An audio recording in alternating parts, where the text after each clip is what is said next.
Dude, what a show on Saturday. Like, Double or Nothing, man. That was friggin' amazing. Yeah, like one of the best pay-per-views they've had so far. Definitely, definitely. And, I mean, we got to mention it. Like, I kicked your ass in the predictions. I mean, it was close. You only beat me by one. I mean, I had to give you 4 pity points, though. Like, it really wasn't that close. Cue the intro. Yeah. The following presentation has been brought to you by HSF Productions. The Impromptu Wrestling Podcast with your hosts, Jeff and David. Hey guys, welcome back to IWP, the Impromptu Wrestling Podcast. We are your hosts. I'm Tally006. Over to my left, as always, is my brother Damien. How you doing this week? Yeah, I'm doing well. Recovering from the huge loss over the weekend, but I'll get you next time. Yeah, for sure. We got many more shows that we can go head to head on. Do you recall? Yeah, next one's Fighter Fest. Next one's going to be Fighter Fest. I'm assuming Yeah. late June, like it was last year. Do you recall what the running score is from Revolution? Oh, I don't remember that. Yeah, okay. I mean, I think it's hard to keep those numbers. I feel like you won that No, one. I haven't won one yet. Are you sure? Even WrestleMania? Yeah. Even WrestleMania. All right, so we're saying 3-0 for this guy. Yeah. Okay. I mean, it's not Maybe we need to put a graphic in the top corner or something. Yeah. We'll put a new border around my camera. Prediction champ. Yeah. But before we get into this monstrous show, we have a ton of content for you guys tonight. Don't forget to like. Don't forget to hit that subscribe button and notification bell. Leave comments below on what you thought of Double or Nothing, what you think of our show, what you think of AEW's product as we talk about it. We would just love to engage in conversation with all you guys who watch. So think about doing that. And like I said, we got a huge monster show right now. We're going to be covering the results of Double or Nothing, Saturday's pay-per-view. It was an amazing show. We're going to quickly run through Being the Elite from Monday, AEW Dark on Tuesday, and of course AEW Wednesday Night Dynamite, which was a really good show. It's one of the best ones they've had in the past few weeks. At least since they've gone back to going live. So yeah, big show. Let's jump right into it with Double or Nothing. It was Saturday night, May 23rd, pay-per-view. We had nine matches. I can't remember. 8 or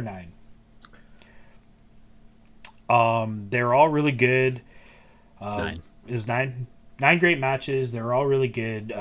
Damien and I did a prediction show. If you didn't see it, you want to go back, quickly run through it. We did that last Friday, just before the pay-per-view. And yeah, we're gonna go through all our predictions and scores and how we ended up doing, essentially. So let's get right into it. Show started off with the buy-in, the pre-show as usual on YouTube, of course. We had a tag team match, Private Party versus Best Friends. I remember while we were watching this match, I was not into it. It was very, very botchy. These guys weren't gelling. Yeah. Yeah, we had high hopes for this one. Yeah. I watched the prediction show actually yesterday, just to kind of to see what we had said versus what happened. And yeah, we had some high hopes for this one, and it should have been a good match. I mean, these are two great tag teams, but yeah, they just, like you say, they weren't gelling. I feel like you made the comment like in the very early stages of the match. You're like, "Oh, is Private Party gonna have some ring rust?"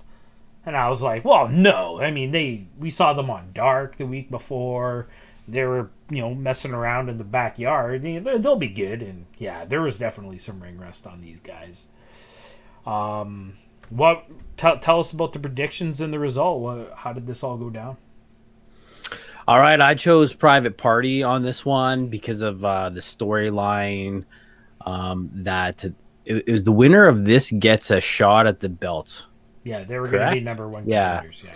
So my prediction was Private Party goes over, and that leads to fighting Hangman Page, which they're kind of in a feud with right now. You chose Best Friends. Best Friends took this match, so you're up 1-0. All right. Yeah, again, it was a fine match, but I mean, they just didn't gel, and it came off really bad. I think we only rated this like a 2.5 or 3 out of 5, I think. Yeah, I don't know. Sometimes I feel like Private Party, it's almost like they're not taking it serious enough. Like they're having so much fun, just kind of jumping around and whatever, that there's just some kind of missed moves, and it looks kind of junky. Right. All right, let's move on.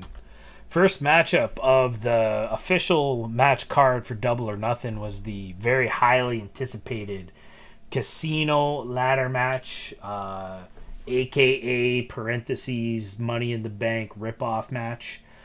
But I mean, it all makes sense. Chris Jericho invented the Money in the Bank match, as much as Vince McMahon would love to say it was his idea. But it was Chris's, and Chris is in AEW, and yeah, why not throw a match together where you can get 9 mid-carders, we'll say, although AEW doesn't like to use that term. But, throw them together and have a great match. Darby Allin's a mid-carder? Oh, he's an upper. Wow. Okay.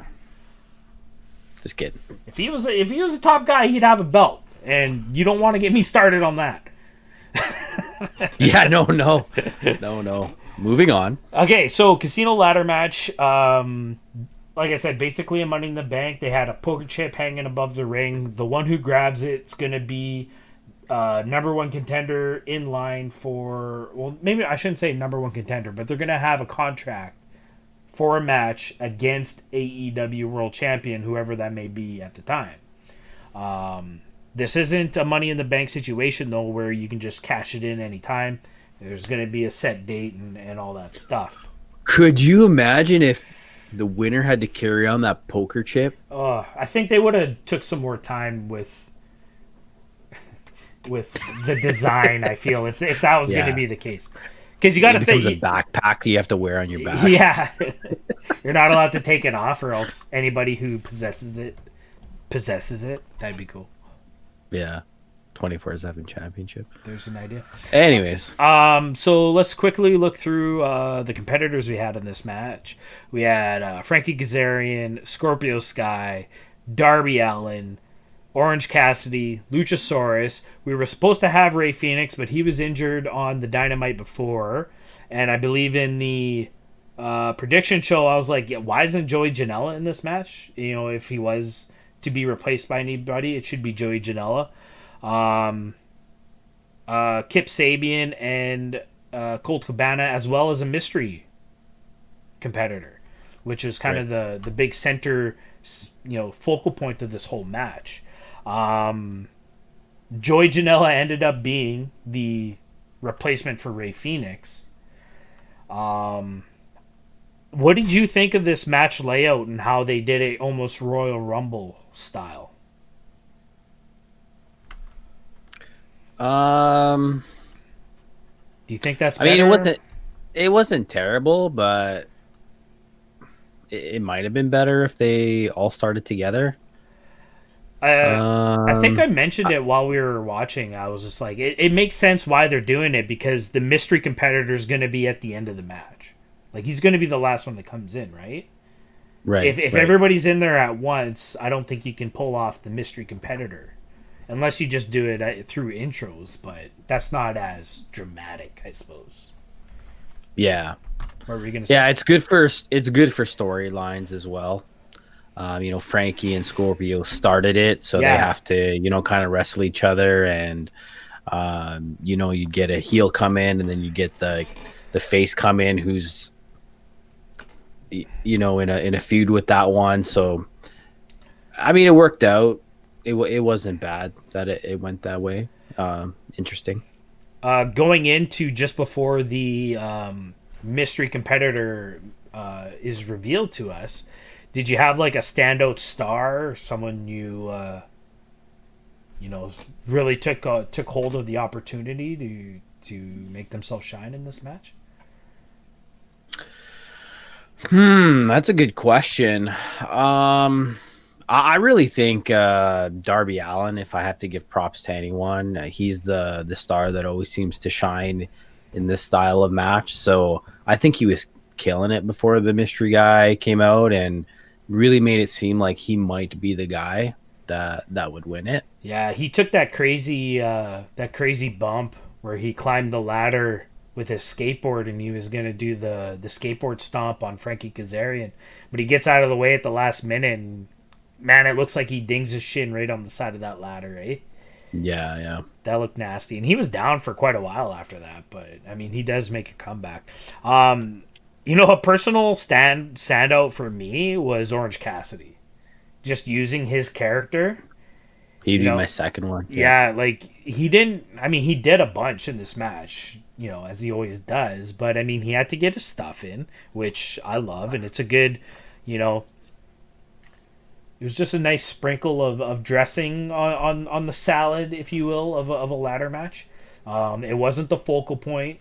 It was for a little bit, but I mean, it didn't like overshadow the match or anything like that. But it was all the build up from the AEW prediction show to the promos just before the buy-in and everything like that. Like, he doesn't understand what a ladder match is, and Chucky T and Trent are trying to explain that you have to set up a ladder and climb it, and he's like, oh man, like I gotta climb. Like, I just thought it was great, and it continued. He didn't know how to set the ladder up. He's just kind of standing it up and letting it fall, and he's like, I thought it was great. But it was good. I'm an Orange Cassidy guy. So let's get into this mystery competitor. I don't know how familiar you are with who this was, but like, were you surprised? Are you excited for what's coming? I am excited. I didn't recognize the music. When he came out, I kind of recognize him, maybe from pictures I've saw on like Twitter or whatnot. Right. But I'm not familiar with any of his wrestling, his style, or whatever. I believe we talked a few weeks back about getting another big guy into AEW, and that's why I'm excited about this. Is we get that other big guy, someone who makes sense to go against a Brodie Lee, Lance Archer, and a Moxley. That type of big guy wrestler. For sure. So we are talking about Brian Cage. You mentioned his music. Like, it's Taz's voice. And he's like, watch out for the path of Cage. And it's just like, as soon as he said Cage, I popped. I was like, it's Brian Cage. It's Brian Cage. Like, Brian Cage being a former Impact World Champion. He was huge in Impact during these last, 6 or 7 years. He's been the staple. He's been kind of the workhorse for them. So exciting news for Brian Cage signing with AEW. And he goes on to win this match in pretty devastating fashion. Dominant fashion. Yeah. They had him down there for a bit. They piled a bunch of the ladders and some props on top of him. But I mean, like, you just knew he was going to burst out of it like Braun Strowman in a last man standing match and come out victorious. So yeah, pretty dominating win by Brian Cage in this match. So big news. How did the predictions go for this one? Well, I took Scorpio Sky. Again, it was more for story. You had taken the mystery competitor, which you had alluded to in the prediction show, that you thought that this was going to be Brian Cage. So you got who the mystery competitor was. So that's 1 point. You got the match winner was another point, and you got the bonus point for guessing that Joey Janela would be the replacement for Rey Fenix. Wow. Did I even get a pick for that? Anyways, I gave you a bonus point for that one. Which So is at this point, after 2 matches, you're up 4-0. I was flying high at this point. I think I was feeling pretty good about the night. You mentioned me predicting Brian Cage. Like, I mean, it just almost made sense. I had known that he was pretty close to signing with AEW, up like over a year ago. But in an indie match that he had torn his bicep or something like that. So he was on the shelf for a really long time. So I think it just made sense. I had watched a lot of Rumor Mill videos, and I mean, maybe an unfair advantage, but I had a pretty good feeling it was going to be Brian Cage. I have the internet. I could have looked. Yeah, for sure. All right, well, let's move on to the next matchup of the night. Brian Cage did win. Did I mention that? He will have a shot at the AEW Championship. Next match. Go ahead. No. Well, I'm sure we'll talk about it. Okay. We'll get to it. Next matchup of the night, we had MJF versus Jungle Boy. This was a feud that was really starting to brew up before the pandemic break, and we're going to finally get some sort of a payoff. There wasn't much build for this, but we had mentioned it in previous episodes of the podcast that, you know, they did a pretty good job turning up the heat on this one. What did you think of this match? Yeah, it was a good match. Really good match, actually. Both real good, young, up-and-coming wrestlers, and I can't remember any, botches or any little hiccups at all in this match. It was just really good stuff. Taking aside the sideshows of for the lack of a better term, the casino ladder match and the stadium stampede match, as we're going to talk about later, out of all of the matches, I feel like this was the one that was best executed. Coming from two of the youngest members on the roster, which is just really good, for the prospects of the future of AEW. Like, this match went off perfectly, and they told their story, and it was done perfectly. I don't know. There's really nothing else you can really say about this. Go check it out if you can find it on the internet somewhere. Watch this match. It was really well done. How did our predictions go on this one? We both picked MJF to take this one, so we both got another point. So at this point, you're at 5. I'm at 1. So I'm on the board. You're on the board. Second match in. That's all right. Third match in. Yeah. Buy-in doesn't count. Then you get one less point then. I mean, what? No. Right. Let's move on. Another one of the most anticipated matchups of the night. We had the finals of the TNT Championship Tournament. We had the American Nightmare Cody going up against the Murder Hawk monster Lance Archer. We had Arn Anderson in the corner of Cody. We had Jake the Snake Roberts in the corner of Lance Archer, as well as Iron Mike Tyson presenting the championship. And, after a really well done promo package, we have Mike Tyson coming out to his own music, had his own Titantron and everything. Well, I guess I can't say Titantron, but he had his own big screen video up there. So, props on Tony Khan for producing some at least some presentation for Mike Tyson. That was really good. But he comes out with the title belt. And do you just want to talk about this now, or do you want to save it for the Dynamite top tier? Yeah, let's talk about it now. I mean, this was our first reaction to it, right? Right. And was it a good reaction? I'm going to say no. It's not what I expected the belt was going to be. What did you think? I mean, I was like, I think I said right away, I was like, just really? Like, I went full Miz. Really? That's what you're going with?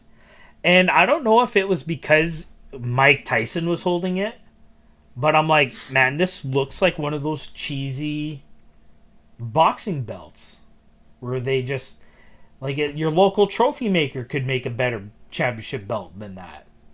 You know, when you compare it to the AEW World Championship and the AEW Women's Championship, like there's detail in its. You know, if you actually got to look at that thing up close, I'm sure there's a bunch of hidden details in it. There's nothing on this. It says TNT. It's on a red strap, which I do like. And then we have the Back to the Future clock tower on each side of it. What is going on this belt? And not to mention that it's all just silver plated. But commentary did mention that it's not complete yet, which brought it to me. I'm like, pandemic or no, how do you present a new championship belt and not have it done? Like, that looks kind of bad. Yeah, that's really bad. I don't know. Did Michael J. Fox finance the belt? Like, I don't get the Back to the Future references. I want to know what that building is. Is that Turner headquarters or what? Like, if you guys know what the building on each side plate represents, leave it in the comments below, because I want to know. Did anybody else think it was the clock tower from Hill Valley? I would like to know that too. But you'd have to think that it's TNT related, right? Yeah, it has to be.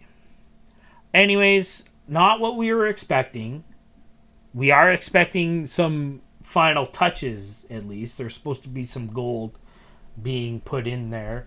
The internet had their field day with this, though. There was comparisons to the 24/7 title, which, I mean, that's got to be the worst looking championship belt I've ever seen. That's including Zack Ryder's internet television championship, or whatever he called that thing. You know, there's a lot of people are using their Photoshop skills to, like, you know, this is what I would have did to it, and they added all the details and the gold plating and stuff like that. So there is a lot of potential with the structure that's there, that this could be a really beautiful championship. So hopefully it goes the way we hope it goes. I should mention that Cody was very defensive, as a good EVP should be, when he was doing the post-show media scrum. He was just like, I like it. Like, he's just like, I don't even want them to change it. If I lose the belt and someone else takes over, they can get it changed. But he likes it the way it is, which is interesting. But, I mean, I think that's the EVP talking. Maybe not Cody Rhodes, the wrestling god. Well, you know what? No one liked the tattoo, and people got over it. So. Yeah, for sure. All right, let's talk about this match. This went off really well. It was a really solid match. We talked about a few weeks ago when we first saw them touch how things didn't seem to gel there. There wasn't much chemistry, but this match turned out really well. I was pleasantly surprised with the way this played out. Yeah, and I'm actually glad that, you know, Jake and Mike really didn't get involved in this. It wasn't, an hour-long match, which I think sometimes Cody can do. Yeah. Yeah, it was just a good all-around match. I really enjoyed this one. So, it should be mentioned that the production truck, you know, there was a lot of talk that Mike Tyson was going to have free reign at the side of the ring. He was going to be able to do whatever he wanted. And they kind of swerved us that he really didn't get involved. The only time, you know, the camera crew kept showing him, he looked a bit tired at one point. But they did he yawn? Or? Yeah, he yawned, and you just saying that word's probably going to make me yawn right now, so no offense. But and then he had one of these moments. Yeah, so that's what I was going to bring up. When everybody started kind of getting involved in the match, Jake was distracting the ref. Lance happened to be up on the top rope. Arn trips him. Paul Turner comes out to tell Remsburg, you know, Arn got involved. So they have a little discussion. All of a sudden, it's Mike Tyson's choice. You know, do we get rid of him or not? And he gives him the old get on out of here. So, yeah, that was that whole thing. Arn and Jake both get booted. Jake starts to bring the sack out with the snake in. Mike Tyson tries to rip his shirt off. Didn't do a great job. He needs a little bit of practice on that. But Pro Wrestling Tees makes quality shirts. Quality stuff, yeah. Quality. Check them out, prowrestlingtees.com. Should we get paid for that? Hey, I think we just got a new sponsor. So he chases Jake off. Cody, gets the advantage and snakes one out on no pun intended, on Lance Archer. So it should have been intended. That's a good pun. So yeah, did he give him 3 crossroads? Does it take 3 crossroads to take down Lance Archer? Yeah, I think it was 2 or 3 for sure. Yeah. It was a couple. It should be. You know what I just remembered as I was kind of laying all that out is we did a prediction for the TNT Championship tournament, if you remember. Oh, I remember. Yeah. I bring it up every week. We both did not have Cody in the finals, but we did make a pick for who the ref would be, and we both got that wrong as well.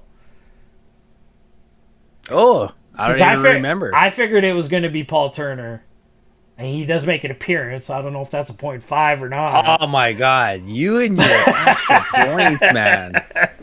But I mean, no, I won't take that. Actually, he wasn't the official. I'm pretty sure I said Cody would have his boots laced, so I get an extra. Yeah, that's right. I think I picked Aubrey. Yeah, right? and you picked Aubrey. So I mean, one, we both got that wrong. So TNT Championship was not. Should know better. Paul Turner always usually does all of the title matches. Yeah, I think they call him the title match ref. Yeah. Do they really? He did make an appearance. I've never heard that. Okay, Cody wins the inaugural TNT Championship. Congratulations to Cody. He seemed pretty emotional on this one, hey? Yeah, I mean, he had the Intercontinental Championship at one point in the Vanilla brand, but the IC Championship didn't mean anything back then. And I think Cody really feels that this title's going to mean something. And, it's his first big championship. I mean, you got to, no offense to Ring of Honor, but you got to think that this belt's probably a little bit more prestigious than that. But let's just quickly talk about this. Do you think it's bad that an EVP got the belt, was the first inaugural belt holder? What are your thoughts on that? I don't. I never agreed with that promo that Cody did on Dynamite, where he put the stipulation on the match against Jericho that if he doesn't win this match, then he'll never challenge for the championship again. Like, I don't agree with that. I don't think true wrestling fans would ever think, especially with Cody, I don't think they would put that stigma on him. When Hogan and Nash, were running WCW and they were the only two who had the belts, they were flip-flopping with each other, finger poke and all that stuff. Yeah, that shows a bad sign when it's very obviously them in charge of the backstage politics. I don't think Cody has that bone in him, and I don't think a true wrestling fan would ever put that on him. So I never agreed with that. I don't care. Cody should be champion. He deserves it. I don't care if he's running the company or not. He should have his time with the big belt too, and I still think it'll come. Yeah, we've talked about that before. Yeah, I think sure. that stipulation is going to go away. Cool. What are your thoughts on that? You brought it up. Yeah, no, I agree with you as well. I think it's showing some character. It could be part of the character of the EVP / wrestler Cody. Mm-hmm. To say, you know what, if I lose this, I'm never going to challenge again. But I think at some point he will have it for sure. All right, let's move on. Next matchup of the night, we had another replacement This match was originally supposed to be Britt Baker versus Chris Statlander. I think they were both number 2 and number 3 in the power rankings, respectively. But Britt was injured in the heat up match on the go home show, as well as Rey Fenix, I mentioned earlier. And we get a replacement with Penelope Ford. Great replacement when we talked about this on Friday, because the news came out really early Friday morning, I believe. We were both happy with this replacement. I mean, anytime we can see Penelope Ford perform, it's going to be a good night, right? So Absolutely, yeah, no complaints here. And this was a decent match. It was okay. Again, one of those. Yeah, I mean, nothing it's good for spectacular. one that probably didn't have, a lot planned. I think there was only kind of one real botchy thing that I can think of, and it's usually like a springboard type move off the ropes, which is difficult enough to do anyways. Mm-hmm. But yeah, it was a good match. It should be noted that during the casino ladder match, Penelope Ford as well as Jimmy Havoc were involved in the match trying to help out Kip Sabian. And Penelope took a pretty nasty bump on a ladder, I believe, or through a table or something. She took a nasty bump, and it was just like, Jesus Christ, girl, you have a match later. Like, take it easy. But she did a good job, and I think she, I believe, if I remember correctly, she pulled off that Poison Rana on Chris Statlander, which they make that move look so freaking good. Deadly stuff. Yeah, it's a great match. How did the predictions go on this one? Oh, you didn't mention how the predictions went? Oh, yeah, we did. Never mind. Cut it. Go ahead. Oh, did we talk about the... Yeah, we both picked Cody. Yeah, we both picked Cody. And the TNT, so you're up 6-2. In this match, you took Statlander from the very beginning. I had Britt Baker. And then when we found out she wasn't going to be in it, I just stuck with whoever was going to replace, which I don't think was bad. Penelope Ford, it makes sense. She's on the rise. She could have went over. Yeah, she's on the rise. She didn't win, though. So at this point, you're up 7-2. All right. Let's move on. Next matchup of the night. Yeah, I'm starting to really drink the beers at this point. Just wondering why I even watch wrestling. I obviously don't know anything. But it should be mentioned, as I've said that for the 8th time. You get some points back on this one, I believe. This was a match that wasn't confirmed by any means, other than Tony Schiavone and JR kind of saying it's booked, but we still weren't really sure if this was happening, and they played into that. As Spears comes out, he's not dressed, he's in a suit, he grabs the mic and he cuts a promo, classic, heel promo, like he's not even going to show up. Aubrey, you might as well just ring the bell and count him out right now. And, there was a little argument there, but Aubrey finally rings the bell. And she gets to about 4. And Dustin's music hits. And Spears is looking around. He's playing the part. And then the smirk comes. He's like, I had to do it. And I remember I was just like, oh, this is Shawn Michaels. The next time they went to Montreal after the screw job. He was cutting just the dirtiest heel promo against Canada. That was his whole gimmick, is that Canada sucks. And then that freaking pick scrape, that crowd popped so hard. Like, that's probably one of the biggest pops pre-CM Punk era that I've ever heard. And Shawn did the same thing. He's looking around, and then he just busts a gut laughing. Like, I got you. Where were they? They were in Montreal. Oh, okay. So the screw job happened. Because it was the night after. Well, the screw job happened in '97 SummerSlam, and then it's like, I don't know, it's like months later, and they had come back to Montreal, and Shawn pulled this rib on the Montreal crowd, and I mean, like, it's like Bret Hart was already appearing on WCW at this point, so it's just like it was just so good. Anyways, Shawn Spears pulled that off, and he's laughing. He's like, "Oh, I got you guys. And then he's about to start cutting another promo, and the music hits again, and he's just like, what are you guys doing? I told you only hit it once. And then you tell us what you told me that night. Well, I'm just like, I bet you 4 points that Dustin comes up from behind and attacks him. And you're like, hey, it's double or nothing. I'll take that action. Yep.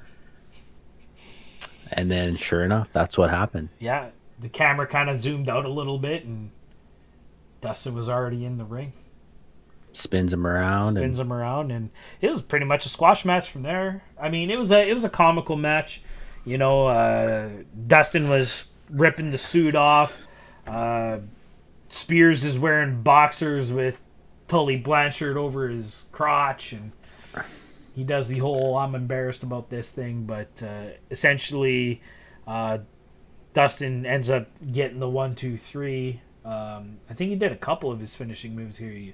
There was a final reckoning in there, and you know, the destroyer, and yeah, I mean, solid little filler match. It didn't take too long. It was definitely under 5 minutes.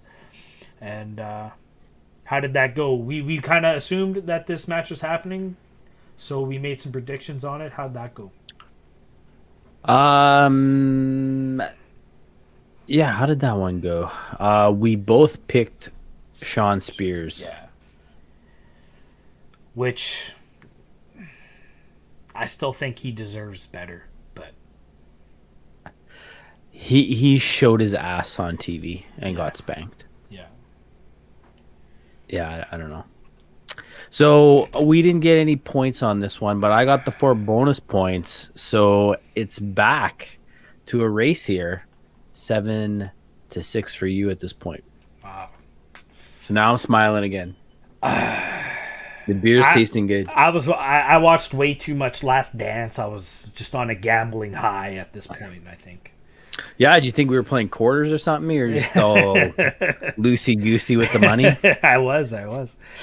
Let's move on to the next matchup of the night. We're getting into the mainstay championships, the old championships. We have the AEW Women's World Championship. No disqualification, no count out. Nyla Rose, the champion. Hakura Shida, the challenger. Long-awaited Hikaru. Long-awaited championship match for Hikaru since losing her first chance against Riho back in like October. So this match, it was really good actually. I watched it again later. I don't know if I was just upset about giving the 4 points away, but I don't think I liked this match that night. But I've watched it again since, and it was really good. I mean, they did their job. They were using the no DQ rules to their advantage. They were all over the outside. What were your thoughts on the match? Yeah, I think the only thing that we really didn't like about this match, and we were kind of talking about it on the stream, was this is not Nyla's character. They're not doing Nyla's character right. Yeah. Because for a lot of this match, Shida had her way with Nyla. And she was just selling too much. Yeah, just selling too much.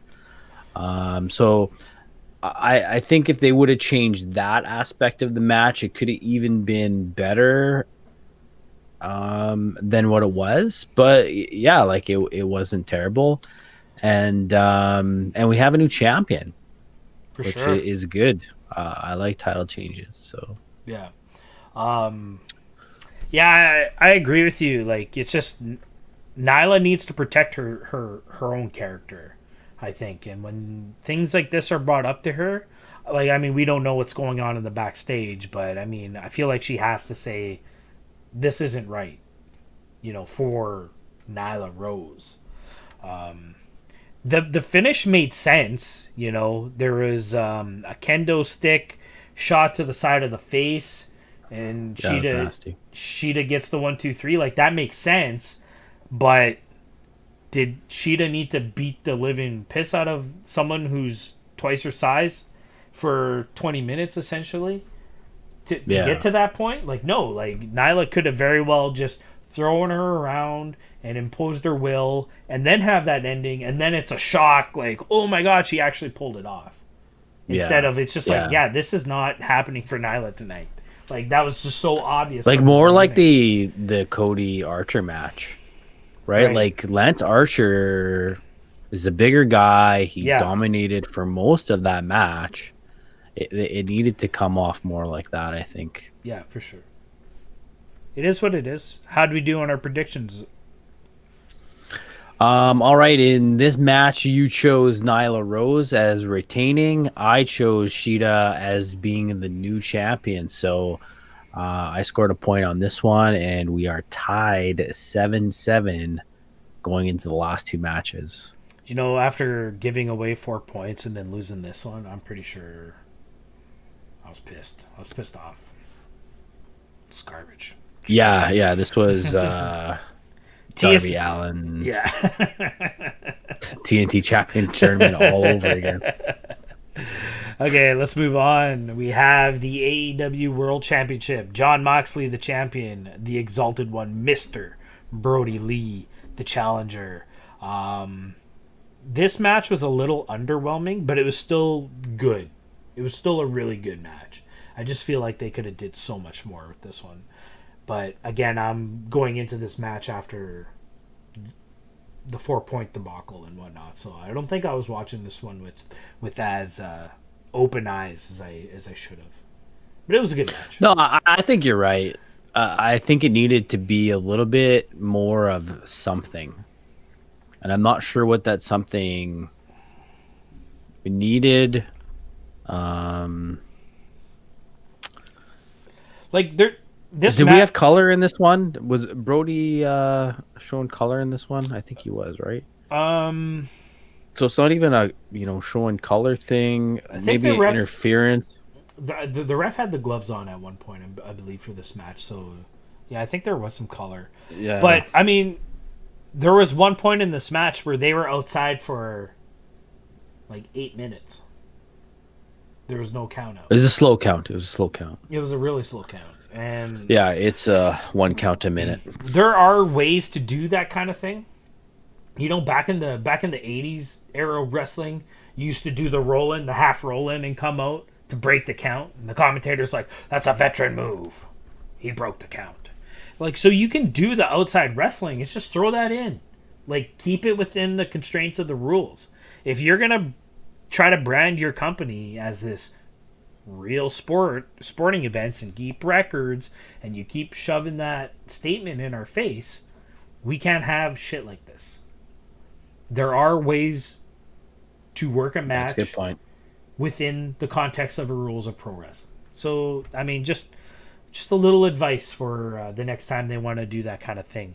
But I mean, we got some great. I think spots. the announcers always talk like, it's like playoff hockey. Yeah, right. You that's kind of their excuse. You let some penalties go, kind of thing. That doesn't fly. But yeah, I agree with you. It needs to be done right. Yeah. We did get some good spots out of this match though. While they were on the outside, Brodie Lee did kind of that exploder suplex into the poker chips or into the cards.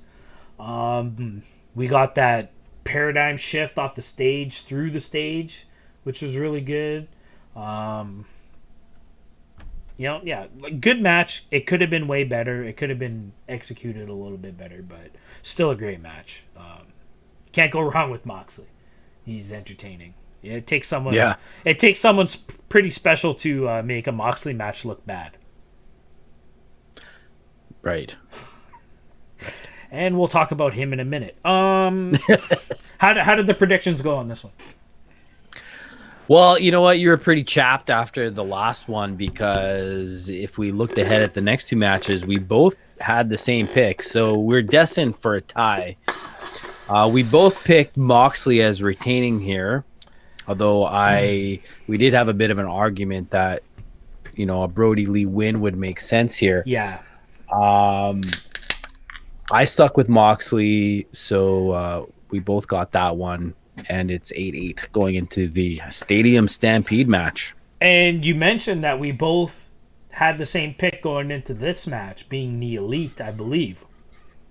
So I don't know, like, yeah, I'm going into this match is like I need to get something back here, right? Like, but let's talk about it. The Stadium Stampede match, Inner Circle versus the Elite. I think I mentioned it while we were watching this. I'm like, I think they filmed this the night before. I just had that feeling. Yeah. Was it like the pool moment? I think it was when Proud and Powerful was with Matt Hardy there. That or the tail end of the bar scene. But I mean, Was that one first? Yeah, the bar scene was first. Okay. So, I mean, yeah, it's just they were kind of everywhere. They really gave us what they told us they were going to give us. They were going to go all over this stadium, right? And they sure did. And, you know, let's talk about these football style entrances. I thought were really cool. They had the Jacksonville Jaguar cheerleaders out there. They had the mascot out there. He gets involved later in the match. You know, they kept the football theme throughout the whole thing, which is I thought was cool. You know, Aubrey Edwards was out there with the whistle. I mentioned that they're going to have all the refs work in this match, I think, and they sure enough did. All the refs were out there. Even that other guy. Yeah, the other ref. I still don't know his name. I saw him on Dark this week. I didn't notice what his name was again. But, I mean, this match, exactly what it gave us. They started off on the football field. They had a ring right at the 50-yard line. I don't think they ever used it. I don't remember them being in it. If it was very brief. Yeah. Trash cans, kendo sticks. The golf cart made an appearance. There was one point where Hangman came in on a horse. Hangman came on a horse and chased Sami down, and then he just bails. He's looking for Sami. Sami was already fighting somebody else. Hangman finds his way to the executive lounge for the VIP ticket holders for the Jaguars games, and he sits down and pours himself a drink. Hager shows up and has a shot with them, and then they go at it, and Hager got his ass kicked in this scene. Kenny shows up, helps his buddy out. They're cracking bottles over his head, slamming him into pool table. Like, oh man, Hager was out. We didn't see him after this. He was done. Yeah, he was done. Yeah, no, this was probably the best work I've seen Hager do. Yeah, in AEW at this point, like this. Getting his ass kicked. This was good. At that. Yeah. We moved on to a segment of the match where Proud and Powerful double teamed on Matt Hardy. There was a swimming pool there. They tossed him in. They kept dunking him under. Every time he went under, he came up as another vessel. You know, so we got to see, much like in the Free the Delete episodes leading up to Matt Hardy's AEW debut. You know, we kept seeing all these different versions. I think this was the point, because how can they pull this off? How can he keep changing his outfit? This had to have been pre-taped or whatever. That's right. So, I mean, this was still really good. We should talk about a lot of the wrestling world was upset with AEW for this spot, being that Shad Gaspard had just drowned tragically just the week before. Do you have any thoughts on the wrestling world getting angry at this spot? I don't think it's justified. I think that the only thing that is similar here is that there's water involved. Right. They didn't depict a drowning at all. He was smiling under the water. He was doing the whole doing the whole thing underwater. So I think people are reaching. It's, you know, the trolls of the internet just having to be nasty about something. So I'm sure we could rewatch it and find 40 different things that could offend somebody. Oh, for sure. I didn't see it that way. Yeah, me too. I agree. I think the funniest part that came out of this is Ortiz doesn't want to get in the pool to help Santana out with the beatdown. He's like, I can't swim. He's like, it's like 2 feet of water. Just get in here. He had a tough match. You know, like he was right underneath that bell when it got Right. cracked, and Yeah. he went deaf for. Yeah. He was doing the whole. Yeah.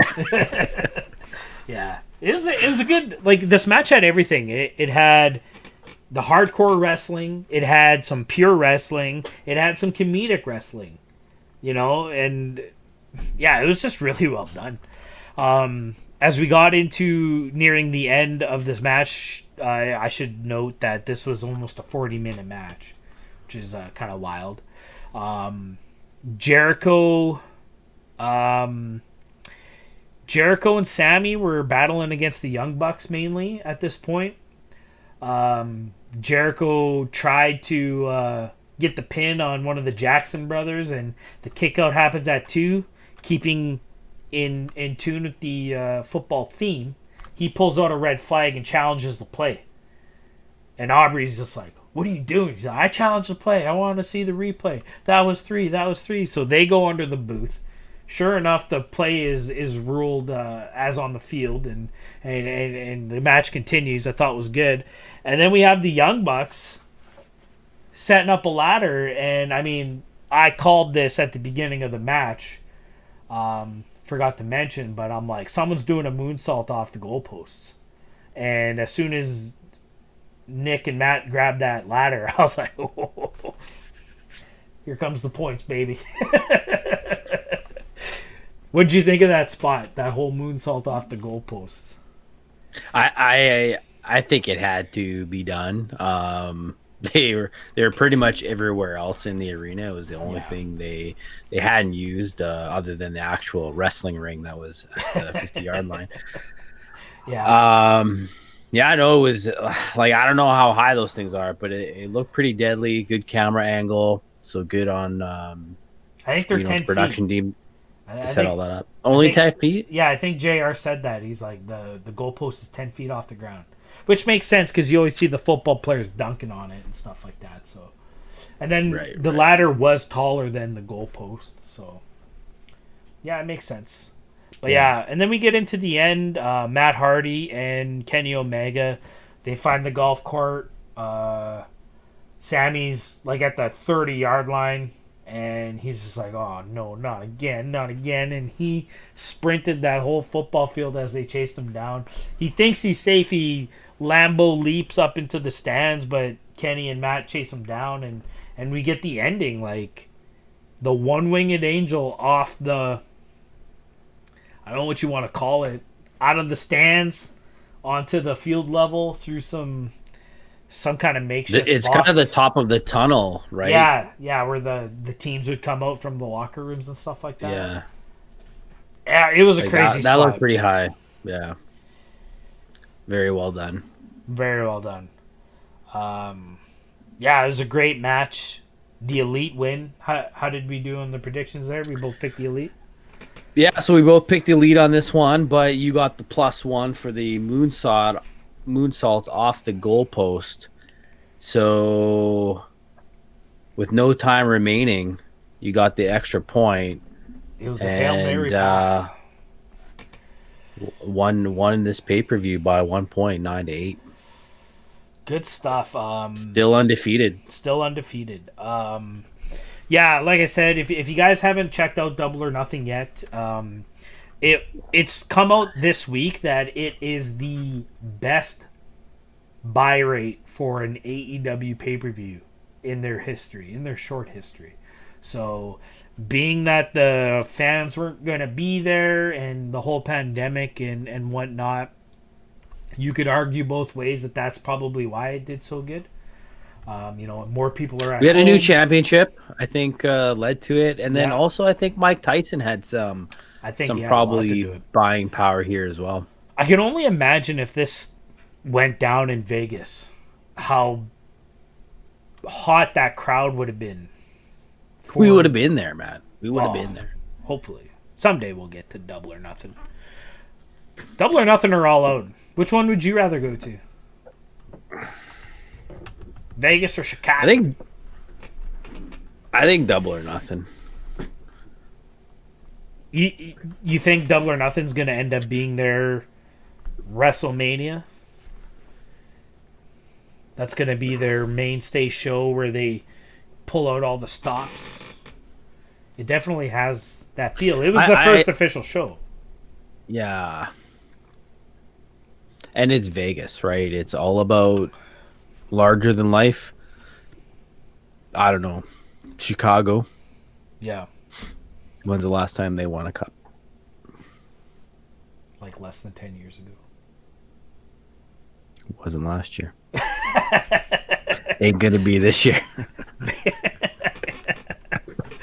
They do have Edmonton in the first round, so it could happen.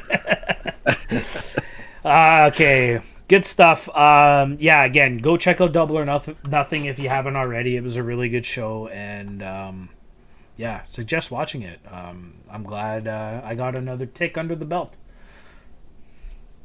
But let's move on. Let's get right into this week's events. Being the Elite, we had a stupid long show, and I don't want to spend too much time talking about what happened.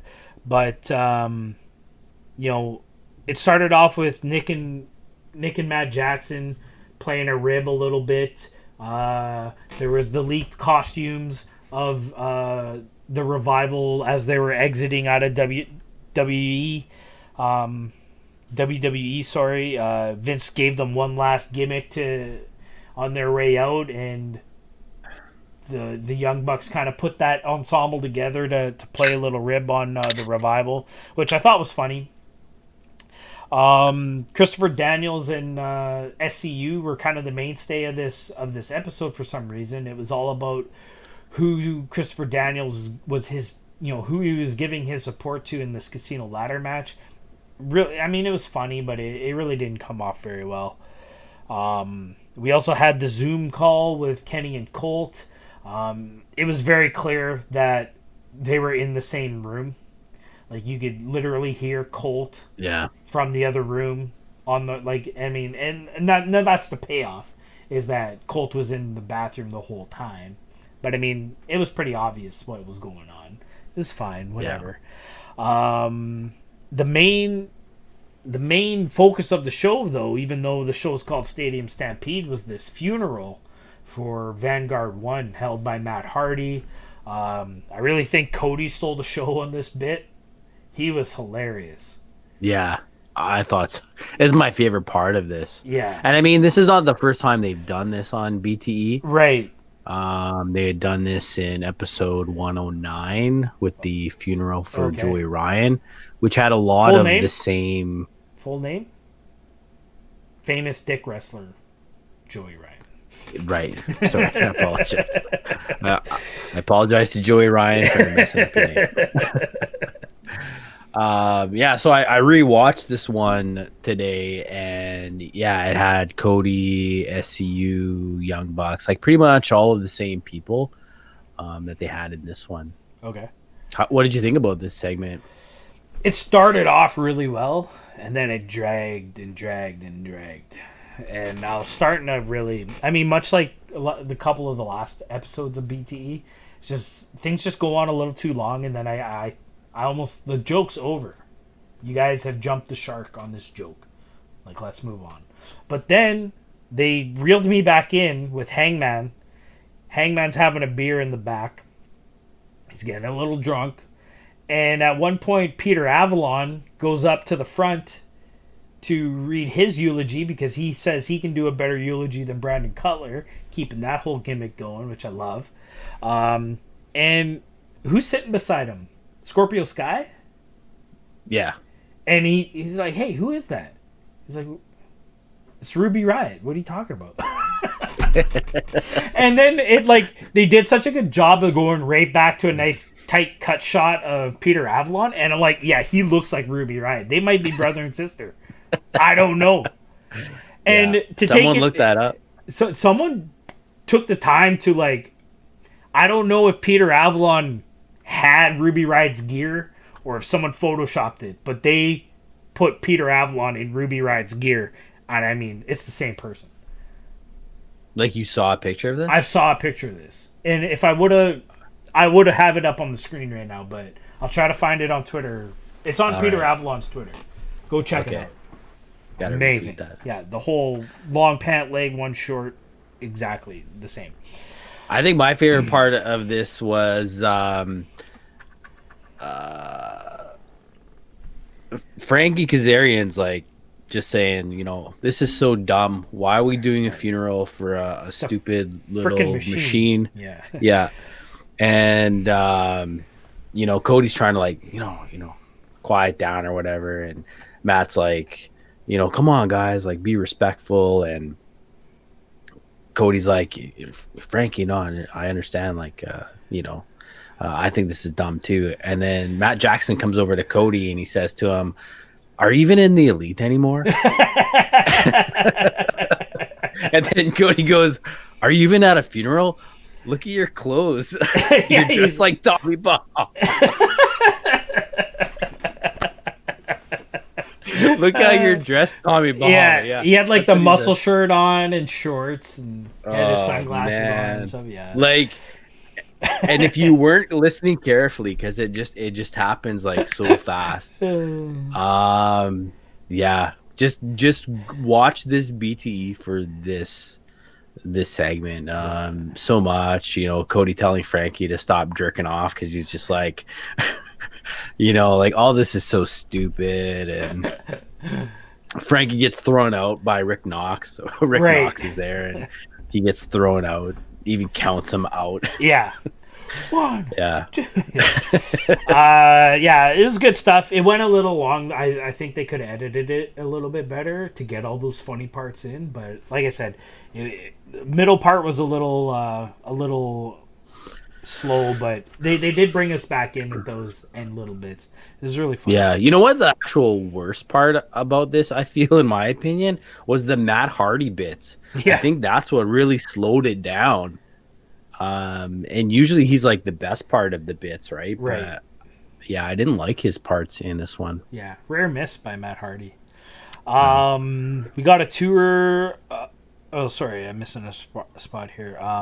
Brandon Cutler did a little sob story about his year in AEW and how at this point last year he had just signed his contract and he was super happy. And then you fast forward to this year and he's not even on the show and all that stuff. It went a little long, but I mean, it seemed pretty genuine almost, so you can't help but feel bad for the guy.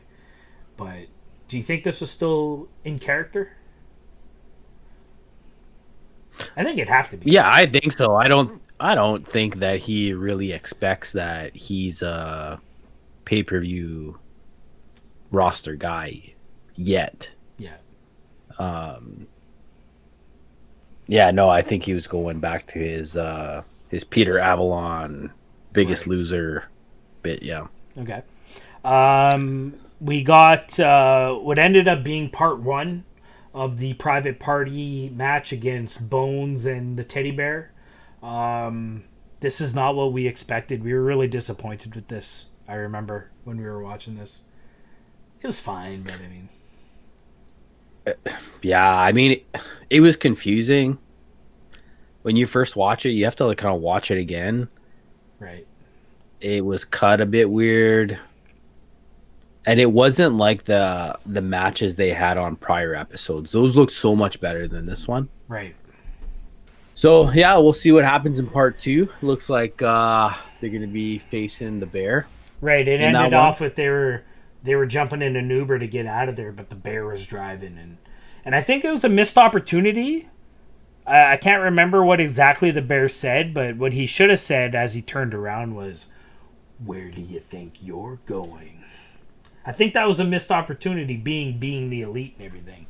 Since we've had that before, when Flip Gordon goes into the limo and it's Matt Hardy who's driving. Yeah. He goes, "Hello, Stephanie." I mean, where do you think you're? Yeah. I missed that bit. That was a good bit. Yeah. I like that. Anyways, moving on. I have to ask you one thing about this. Let's not take too long with it. So right after this segment, we see what looks like It reminded me of Grand Theft Auto. It was like a little like video game. Mm-hmm. Did you catch that part of Yeah. what was that about? Well, that's kind of like a meme that's been going around this past year. There's a Okay. moment. There's a moment in San Andreas where your main character CJ, he's like walking down an alley, and the rival gang is there, and he says, "Oh shit, here we go again." And that's kind of how that bit began. And then yeah, it was just like someone was just playing Grand Theft Auto and did a little bit. I'm assuming that's where it's coming from. Is this meme that's been pretty popular in 2020? But Oh, okay. other than that, I mean, it was just filler, I think. Okay. But maybe we'll get more elaborative on part 2. Who knows? So you think it's part of this private party deal? Yeah, I think it has to be. Yeah. Oh, okay. Okay. Yeah. I think the only other thing in this episode that had any sort of merit was the last part. We get Young Bucks and the Hangman are talking about how are they going to win this Stadium Stampede against Inner Circle. Mhm. So they have this idea of, they need somebody. They're missing somebody. They're missing. There's something missing. The glue Yeah. has come apart for the elite. So they get into a circle, Right. oddly enough. Well, Since they they're facing say Inner that. Circle. They say that. They're like, Inner Circle. The circle. They're so, they work so well together. Maybe we need to get into a circle. And so they huddle in. And, yeah, it's all making sense right now. And then we get the And then what happened? The surprise. Someone. I feel like I should get a point here. Mystery participant. I called it. No. Didn't I'm happen just at fighting for Double or points now. Nothing. Didn't I happen know, at I Double or know. Nothing. But you did call it. You kind of were like, if it was Marty Skrull, that'd be awesome. And sure enough, he showed up in the hotel room, and they completely ignore him, which I thought was great. Like, I was howling laughing. It was so funny. Well, not completely ignore them. Well, He called the British housekeeper or something. yeah. And then, they kept making, just leave the room service on the bed. There's enough money on the table. It's all good, guys. Just get out of here. Just get out of here. We're busy. And then after he's like, really, you guys? You're really going to do this to me? And then he leaves. And then Brandon Cutler's like, you idiots. Do you realize what you've just done? And they're like, oh, we forgot the tip. And then they go chasing after him. So it'll be interesting to see how that all plays out. Is Marty Skrull going to be around from now on?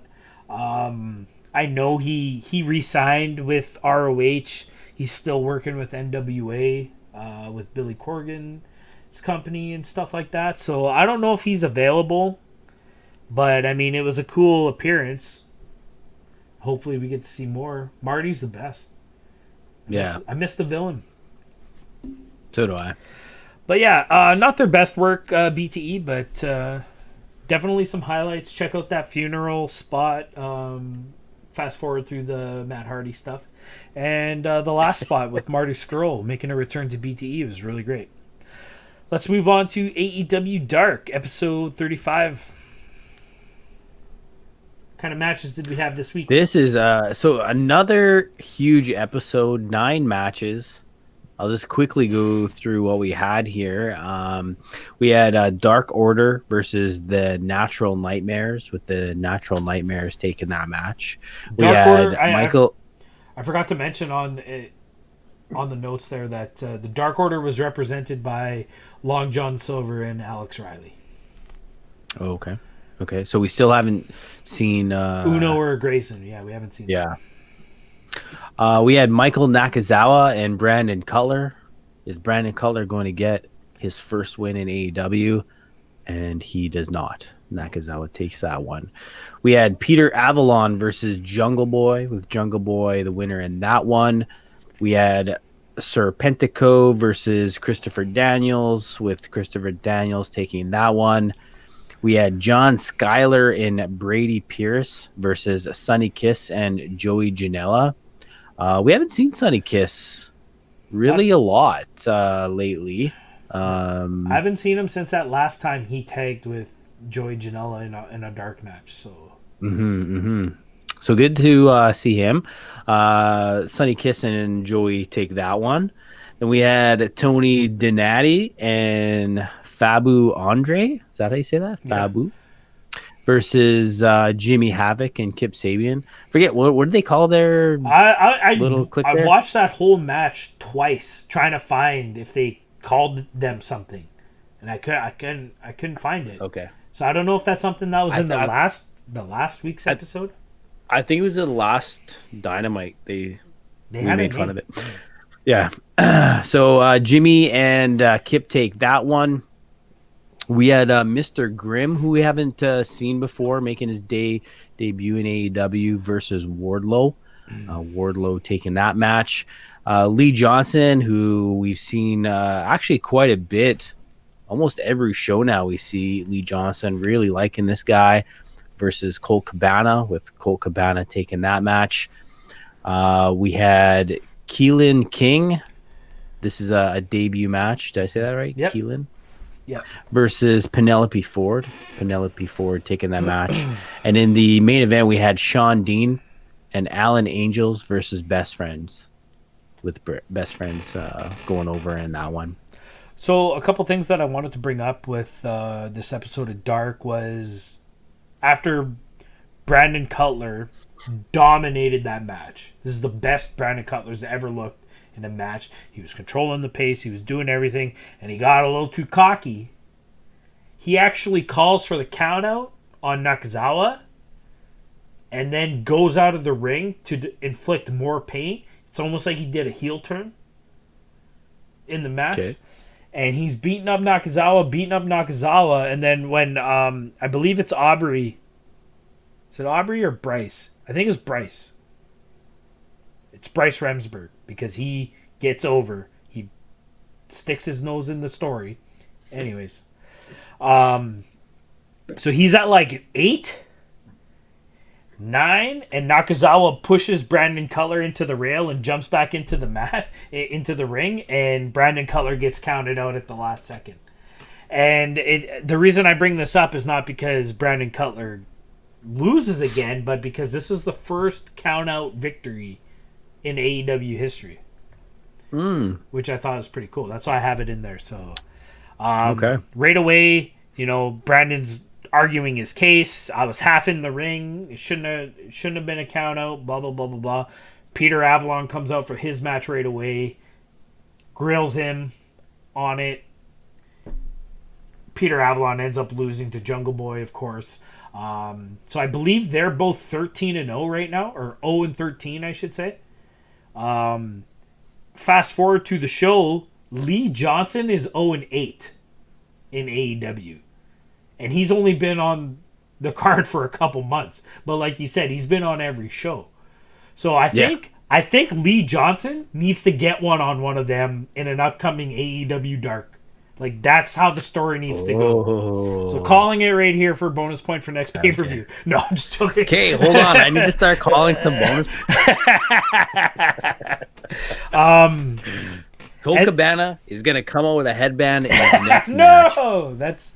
You Four can't, bonus points. You can't say, like, Penelope Ford's coming out and she's going to be hot. Like, that's not fair. It's a given. Yeah. It's a given. Again, 2 debuts. This Mr. Graham was this just giant guy. Looks like he played O-line football in college. Like, he was way bigger than Wardlow. CFL or NFL? No, probably never did my past college, but he's a big dude. But Wardlow had his way with him. And Kylan King, she did a really good job. She was very vocal in the ring. In her spots when she was kind of getting shining up the face, if you will, getting for that heat comeback, I guess, for the Star. She was very vocal and she looks very confident in the ring. She is a student of Billy Gunn, and he is very, high praise for this girl. So something to watch out for. Cool. All right, let's get right into this week's power rankings. May 27th. All right, let's get through this. So we have a new title in AEW. So now the rankings show two champions. We have Jon Moxley retaining the AEW championship and our brand new TNT champion, Cody. So Cody's no longer the number one contender. That place is now occupied by MGF. So MGF wasn't even in the top 5. Yeah. And now he's number 1. Followed by Lance Archer, who was number 2 last week. Brodie Lee was number 3 last week. He's still in the number 3 spot. Followed by Kenny Omega and Darby Allin. So no changes in the 2 to 5 positions. Did we get any more clarification as to how the rankings were going to work with the double champion? I haven't heard any more from it, no. Okay. Yeah, we'll have to keep an eye out for that. All right. In the women's division, we have a brand new champion, which I called. Check out the Double or Nothing predictions for that.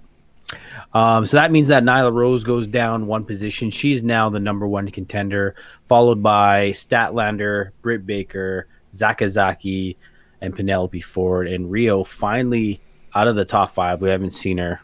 I hope she's doing well. In the tag team division, we still have Kenny Omega and Hangman Page as the champs.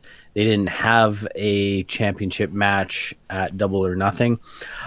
We have Best Friends still in the number 1 spot. And I don't know. I thought this was kind of weird when I saw the rankings, but the Natural Nightmares are ranked number 2 in the tag division. Do we want to take a second here and just have they been on the top 5 in previous weeks? They were unranked, right? If they were, they were maybe a 5. Right. It's usually that 5 position. They kind of go in and out. Right. Yeah. But I mean, what does this mean? Them being the kind of debuting at number 2. I mean, their record definitely shows they've really been on fire. They're 4-0, as you can see. I think a number 5 position probably would have been better off, but they must have some plans for them. So I don't guess get it. These rankings really don't take into account. This is 4-0, but is this like dark matches? Some of them are, yeah. Like Dark Order is 5-0, but we haven't seen them in months. Right. So I don't know. It's a bit weird. We have Private Party still in the 3 position. Dark Order drops 2 to number 4 position, and the Young Bucks drop 1 position to number 5, and Jurassic Express is no longer in the top 5. So that's the rankings for this week. All right. Well, let's get right into AEW Dynamite.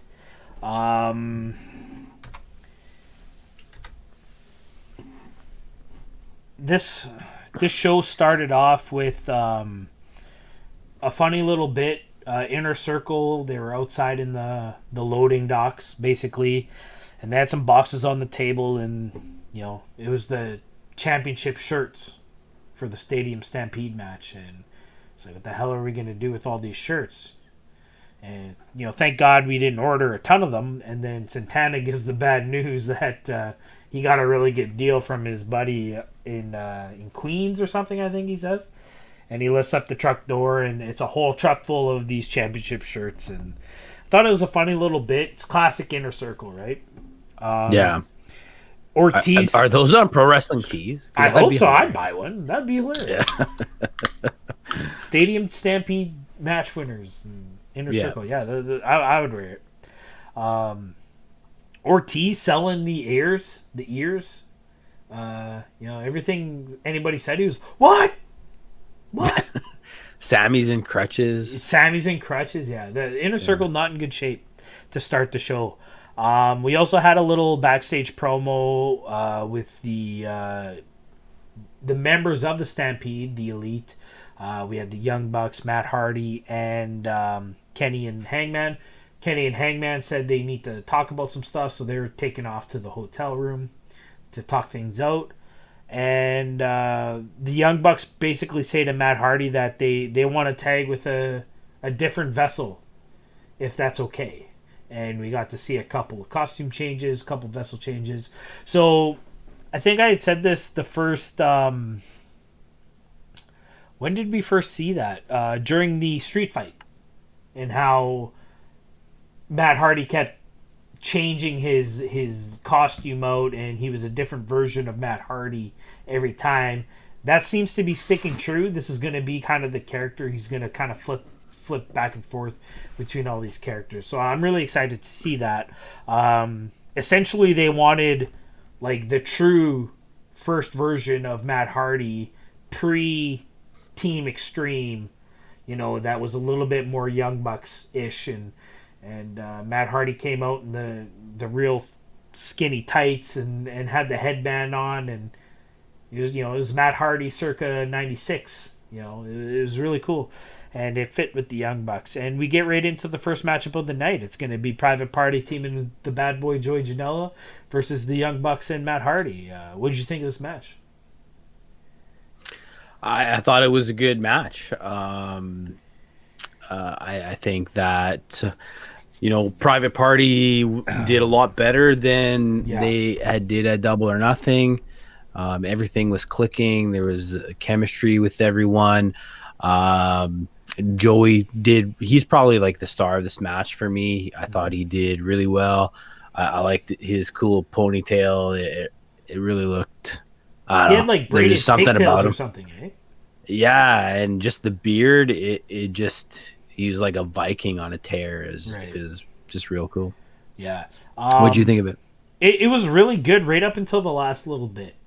Private Party kind of did these stereo tope suicidas or tope corleones. I can't remember which one it was. But Quen comes down awkward, and it looks like he hurt his leg really bad. And I guess being a little bit younger, Isaiah Cassidy's he's visibly checking on his friend, not his tag team partner. He's checking on his friend if he's okay. And I think it's Quen, he's just come here, and he's just just fucking finish the match. What the hell are you doing? And then but then for the rest of the match, he kept looking back to him. Eventually, Matt Hardy and the Young Bucks, they put their finishing moves on them. Everybody kind of does their spot. They get the win, and it's Matt Hardy because Cassidy's selling. It's Matt Hardy who has to go out and help Quen up, and I thought that was it was at that point that I thought, I was like, oh, maybe this is a work. Maybe this is part of Matt Hardy's character growth and how he's. So do you not think it's a work? I thought it's a shoot injury. I mean, if we're gonna make a prediction right here, I think it's a shoot injury. It's real. But when Matt Hardy was out there and he got, put his arm over his shoulder to help him get up to the ramp, I was like, man, maybe this is an injury work to help progress Matt Hardy's character out of the Elite and more into just the AEW roster where he's a baby face and he helps everybody, But I do think it's a shoot injury. What do you think? Okay. I mean, if it's a work, he had me sold. Right. I thought he was legit hurt in the way that Cassidy is, looking back at him. It made it also real. Yeah. But then what got me was the Matt Hardy helping him off. Yeah, that's what got me. I'm like, this is weird. But see, the next part is Butcher and the Blade hop the rail and attack Young Bucks. Can't do that when Matt Hardy is in the ring celebrating with the Young Bucks. They needed a way to get him out, right? Right. And I feel like this injury was like a way to get him out of the ring. Yeah. So in that case, I'm like, man, I really think this was a work. And if it is, kudos to Private Party, man, because they had me I would have bet $100 that he actually hurt himself. If Quinn shows up next week and does one of those shooting star presses, Oscar, give him the Oscar. Yeah, Like, yeah. it looked nasty. Okay, so here's my bonus point guess. Okay. He's going to come up with something wrapped on his leg. Oh, okay. Like, he's going to sell it. He's gonna sell it he's Is got to it sell worth it for a while. Do I get something for that? Yeah. So yeah, so the Butcher I'll and the give you a Blade beer. come in and attack the Young Bucks. We haven't seen Butcher and the Blade, and it looks like do we have a new rivalry here? It's funny because there was the moment in the beginning of the match where is it Nick goes into the rails and Butcher and Blade start beating him up, and then Matt Jackson goes and takes care of business. I was like, okay, this is the new feud. And and then of course, they jump the rail and they come attack the Bucks. I'm like, yeah, okay, this is the next feud for the Bucks. It totally makes sense. But then, I heard that truck revving up really early. And I'm like, are they doing this? And you thought it was Cody? I thought it was Cody. I was like, are they doing this again? But, to my surprise and my much jubilation, as I'm sure Matt Hardy might say, it's this old 70s era C10 truck. Nice black truck, and it comes ripping. It's squealing its tires, and I saw it as soon as the camera cut to the truck. I could see who was driving it, and you could ask Heather, man. She's like, "What is going on down there?" Because I popped so hard. FTR is in the house. FTR is all elite. Are you surprised? I was totally surprised, only because we expected this, but did we expect it this soon? Soon, yeah. I mean, we can go back to the Talk is Jericho conversation they had. They kept things very, very coy. We want to work everywhere. There's tag teams in Japan we want to work with. We want to work with the Briscoes in ROH. We want to work with, X tag team in Impact. We want to work everywhere. So I think they were really, playing the part that we don't know what's next, but they knew what was next, and it was the only stop for them. I'm sure they have a contract similar to Lance Archer and Moxley where they are free to go to New Japan as long as it doesn't conflict with schedules in AEW. I'm sure they're going to have free reign and they're going to get their wishes. But I mean, their main income is going to be coming from AEW, and I love it. And, with the Young Bucks out there and the whole being the elite, hashtag FTR, do you get it bit? This is just gold. So sure enough, they come into the ring and Butcher and Blade back off. And you think, yeah, they're gonna take out the Young Bucks once and for all, and they turn around and they take out Butcher and Blade, which I feel bad for. Butcher and Blade have been the most over jobbers I've ever seen. They don't win any tag team matches, but they're so cool, and I want to see more of them. But we'll get to that. They have a little face off with the Young Bucks. The Young Bucks are about to shake their hands. They turn their backs. They get back in the truck and they leave. What do you think? What are you thinking? Is this? Yeah, I don't know what to think. Who's feuding with who? Was the Butcher and the Blade just a way for us not to expect this to happen? I think so. I'm not sure.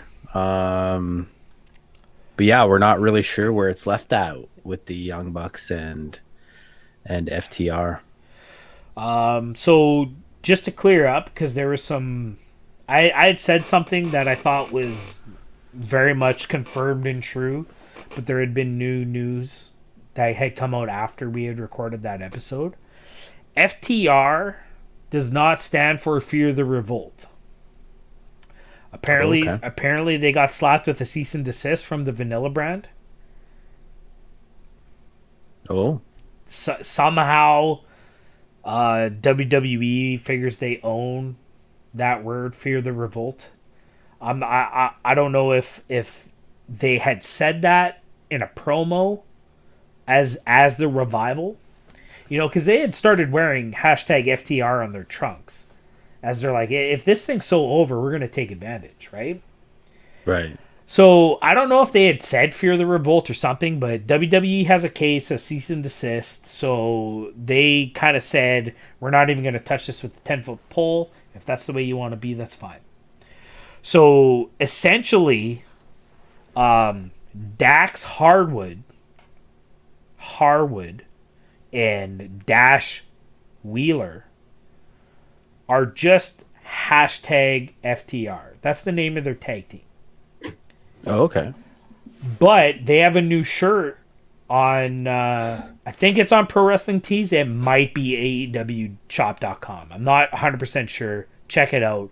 But they have a shirt that says, fuck the rest. It was like Forever the Revival, Fear the Revolt, and they're crossed out. And it says, fuck the rest. I think it's cool. If these guys come into AEW as like the top heel tag team, they're gonna kill it.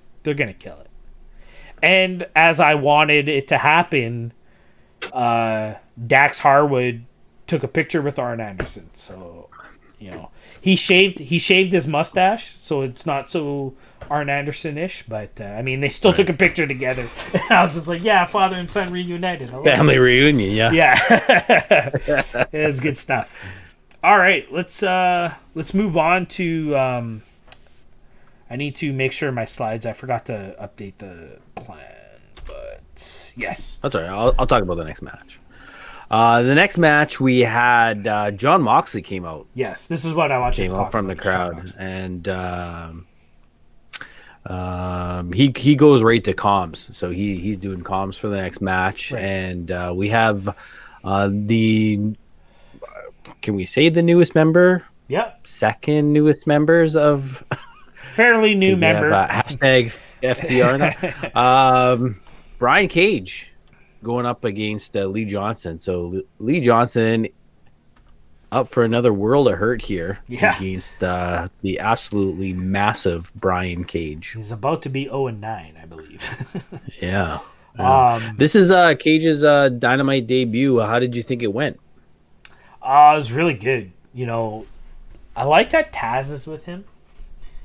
He's kind of that Paul Heyman, so Cage doesn't have to talk. If I remember correctly, Cage has a Mike Tyson voice.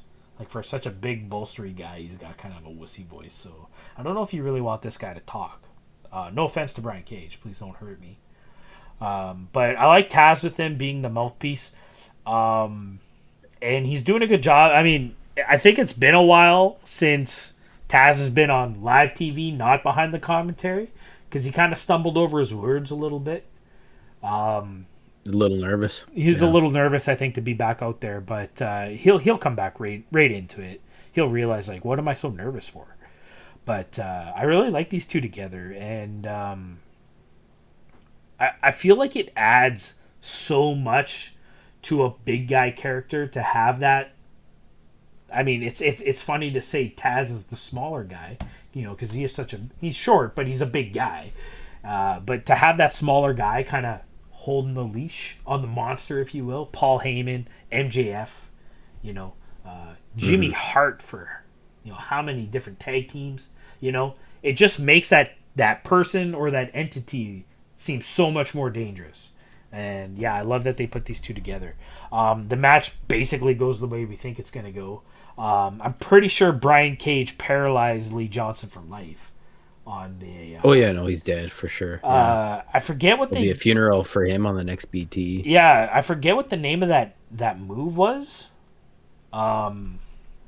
It's very much the Steiner driver from Scott Steiner back in the WCW days. I don't think he set it up with the vertical suplex, but I mean it was a big spiked pile driver. Is basically what. Is that you talking about the finisher? Yeah, like he had him put him up into a vertical suplex and then spins him around and drops him into a pile driver, and it's just like fuck me. Like what I caught, Excalibur said it was called the drill claw. The drill claw, yeah, that's exactly what it was.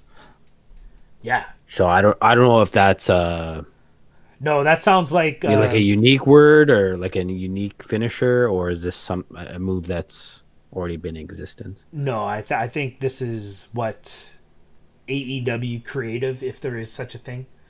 You know, what's your finisher going to be called? Excalibur. Yeah, he's the namer of moves. I don't think that move. What I'm saying is, I don't think that move is called the drill claw. Like, I think this is the AEW name for that move. Oh, okay. If someone did it in WWE, it's going to be called something else. But drill claw, who names a wrestling move drill claw? But then who calls something Excalibur? Yeah, I guess so. Just real quick, when I was coming back home after the weekend there, I was listening to AEW Unrestricted with Excalibur, and he's actually been Tony Khan in the earpiece while the match is going, like seconds before the finisher is happening. Tony's like, you need to come up with a name for this finisher. Oh, really? Yeah. And he just so what was it? It was Pox's finish. They call it the Brutalizer. Right. He came up with it just like that. Wow. He was just told in the earpiece, you need to come up with a name for it. So this could be something similar, It's just well, if that's the case, Brutalizer greater than drill claw, name wise. But that is a freaking nasty move. Wow. Anyways, Brian Cage gets the 1, 2, 3. Taz cuts a promo on Moxley, basically telling him to watch out, and you're not going to be hanging on to that belt for very much longer. And Moxley just smiles in the Moxley way, and he's just like, bring it on. This is what I love. Can't wait. So this is what I wanted to bring up when we were talking about Double or Nothing is, did they say that this match was going to happen at Fyter Fest? Yes. It is signed, sealed, and delivered for Fyter Fest. That's when this match is going to happen. So the next they even had graphics for month it later off in the show. Oh, okay. It's for sure. Yeah, so we have a month to build up to this. It's going to be good. Yeah, for sure. Let's move on to the next segment of the match, of the show, sorry. We had the human mic stand, as Excalibur put it. Tony Schiavone doing a little on-ramp interview with Dr. Britt Baker. Dr. Britt coming out with the wheelchair, selling that knee injury. I think it's a legitimate injury, but I have heard rumors that it's not quite as serious as it may seem. So, of course, they're going to have some fun with this now. We're going to get basically an episode of How to Be a Role Model. And I'm going to mention, while her entrance music was playing and on the screen, it said role model, but it was ROLL. And I'm like, that's not how you spell role model. Like, somebody fucked up there. And then you see on the paper, it's ROLE, and she flips it over. Rule number 3, don't hurt the role model, ROLE. We'll skip ahead a little bit for the sake of the conversation, but she goes to roll away, and it says ROLL model on the back of the wheelchair, and I'm like, they already got it into the package, the video package. That's epic. Oh, they're sharp. Yeah, so I thought maybe it was like that one day she wrote tooths on the board. I thought it was like she can't spell, but yeah, no, it's clever. Yeah, this was an awesome promo. This was an awesome segment. I think this really helped out Britt Baker at least stay relevant, because she's probably not going to be in-ring action for the next few weeks or months or whatever. So I think this is helping her character a lot. It came off well. I like that they brought Reba back. You know, I'm wondering if Reba's like a wrestler. She's a big girl. She looks strong. So to have her, Yeah, it's possible. to have her paired with Britt, like I said, I thought that was maybe like a makeup artist or just someone in the backstage crew that they just grabbed. Like, hey, do you want to be a part of this? But when we saw her out there and she was wearing the t-shirt and like she looks like she could throw somebody around. So it'd be interesting to see Reba's future. But yeah, this whole promo is really good. I enjoyed it, and I think it is exactly what Britt needed right now. Yeah, I have two things to say about this. We had talked before. We've talked a lot about Britt Baker and her character and whatnot. And one of the things that we had said, because Britt watches, is that she should really go and talk to Chris Jericho. Yes. Because she needs some help with the heel promo. I was listening to AEW Unrestricted. If you guys aren't listening to that, go listen to the podcast. It's really good. And Britt Baker was last week or the week before, and she actually says in there that she has been getting a lot of help from Chris Jericho with this new heel angle, this being a role model, which is something that Jericho did in the past. Yeah. So he's been helping her out, and I think that's why it's been coming off so well. That's really cool to hear. Yeah. I was wondering what you thought about Britt bringing Aubrey Edwards into this storyline. Yeah. Since you've been so vocal about Bryce Remsburg, not getting over and whatnot. And I mean, Aubrey's over regardless. They chant her name every time she's out. But what do you think about her possibly being in a storyline, possibly not being in that ref position? So this is what's different between Aubrey and Bryce. Aubrey got over genuinely. She is over because she's an awesome ref. And she does a good job when she's engaging, especially when you look at like the All Out match against Kenny and Jericho is in her face. She's being a ref. She's not looking to the crowd. She's not gesturing to the crowd. She is looking at Chris Jericho, and she's getting over genuinely and organically as a referee. Bryce Remsburg does goofy shit, not to sound like douchebag Corvette or anything, but he does goofy hokey shit, and he panders to the crowd for the purpose of trying to get over, and that's what I don't like. So with Aubrey being as over as she is by herself as a referee, I don't mind that Britt wants to drag her into this. I'm interested to see how it plays out. I might change my mind once we see how this plays out further, but right now I don't mind. I think it's kind of cool. Yeah, it's an interesting angle.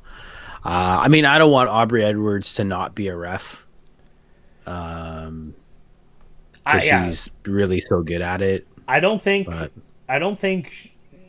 she'll ever wrestle. She might take a bump. Yeah. But well, I'll tell you right now, in this, she had a unrestricted podcast with her. I was able to listen to 3 of them on my ride home because they're only about an hour. Right. Aubrey's actually been getting a lot of criticism through social media and through AEW communication from people saying that she's a distraction, that she takes away from the actual wrestling. One of the things that she mentioned is people don't like that she wears lipstick. And I noticed in this last episode of Dynamite that she wasn't wearing the lipstick. Really? So, yeah. So I don't know if maybe this could be a move to not have her in the ring. So she's, quote unquote, not a distraction and not taking away from the actual wrestling. It'd be really sad if that was the case. That pisses me off. Because if anybody's a distraction, it's that bald-headed goof, Bryce Remsburg. He's a distraction and takes away from the wrestling. That's his whole purpose to be out there, is to take away from the wrestling. That's why I hate the guy. I don't like him. Aubrey referees the match. If you are too distracted by a woman wearing lipstick as a referee, refereeing a wrestling match, then maybe you need to go to sex addiction counseling or something, because she's not a fucking distraction at all. I watch the wrestling still, and I think to myself, fuck, this ref is doing a good job. Yeah. So No, I totally agree with you. people are dumb. That's probably Corvette saying that shit. Why is this? It probably is writing that. And then crap, and then people listen to his shit podcast, and they think, oh yeah, this guy's right. Blah, blah, blah, blah, blah. He wrote one good storyline in his whole career, and I need to listen to what he says. All right, let's move on. All right. Sorry, I got you started there. Aubrey, you're the best. Don't change anything. You wear Put the lipstick back on. Yes. I tweeted you about it. All right. What did we have next? We had a quick little interview with what does Jericho call him? It's not shithead, but I mean it's fathead. You fathead, yeah. Fathead Alex Marbez. Quick little interview where they're going to talk about basically what's going to happen later on the night with the Inner Circle pep rally. And the main focal point behind this is that Orange Cassidy just lazily walks through the shot, and Jericho gets distracted, and it's just like, did he just do that? I mean, pretty quick. Yeah, I little like segment. how they don't just, turn around and start beating him up. Yeah, I like how they just let it all happen, and yeah, for it sure. came off much better. Yeah, I liked it. But yeah, something to look forward to. I guess they're trying to get us pumped up for this pep rally. Let's move on to the next matchup of the night, though. We had The match of the night. the match of the night. Yeah, it was a really good match. Christy Janes versus Hikaru Shida, the newly crowned AEW Women's Champion, Hikaru Shida. Christy Janes, we had seen in a dark match a few months ago, so this is her return to AEW action. What'd you think of this girl? She was eccentric, if that's the proper use of that word. She was really out there. I mean, I don't remember seeing her on the dark match, so this is kind of like my debut for her. Yeah, I want to say that was pre-podcast. Pre-podcast? Okay. I thought she was tantalizing.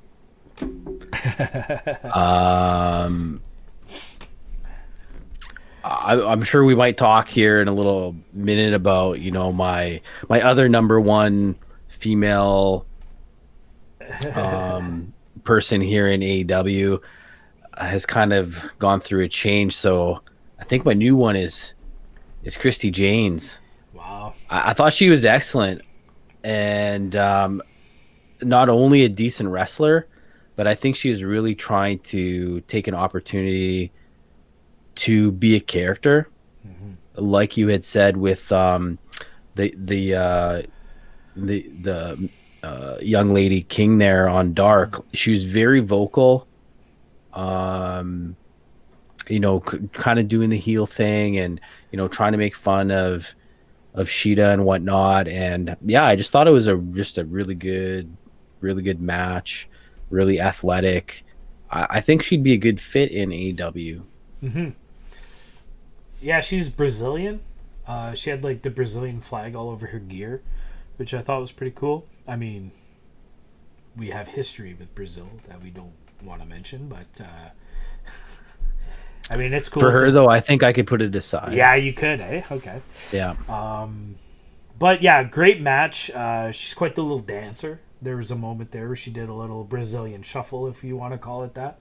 And she's basically, yeah, like you mentioned, kind of doing the heel gimmick where she's like, hey, Shida, you should dance too. And then Shida, okay. And then sweeps the leg and takes advantage of the match. I thought that was all really good.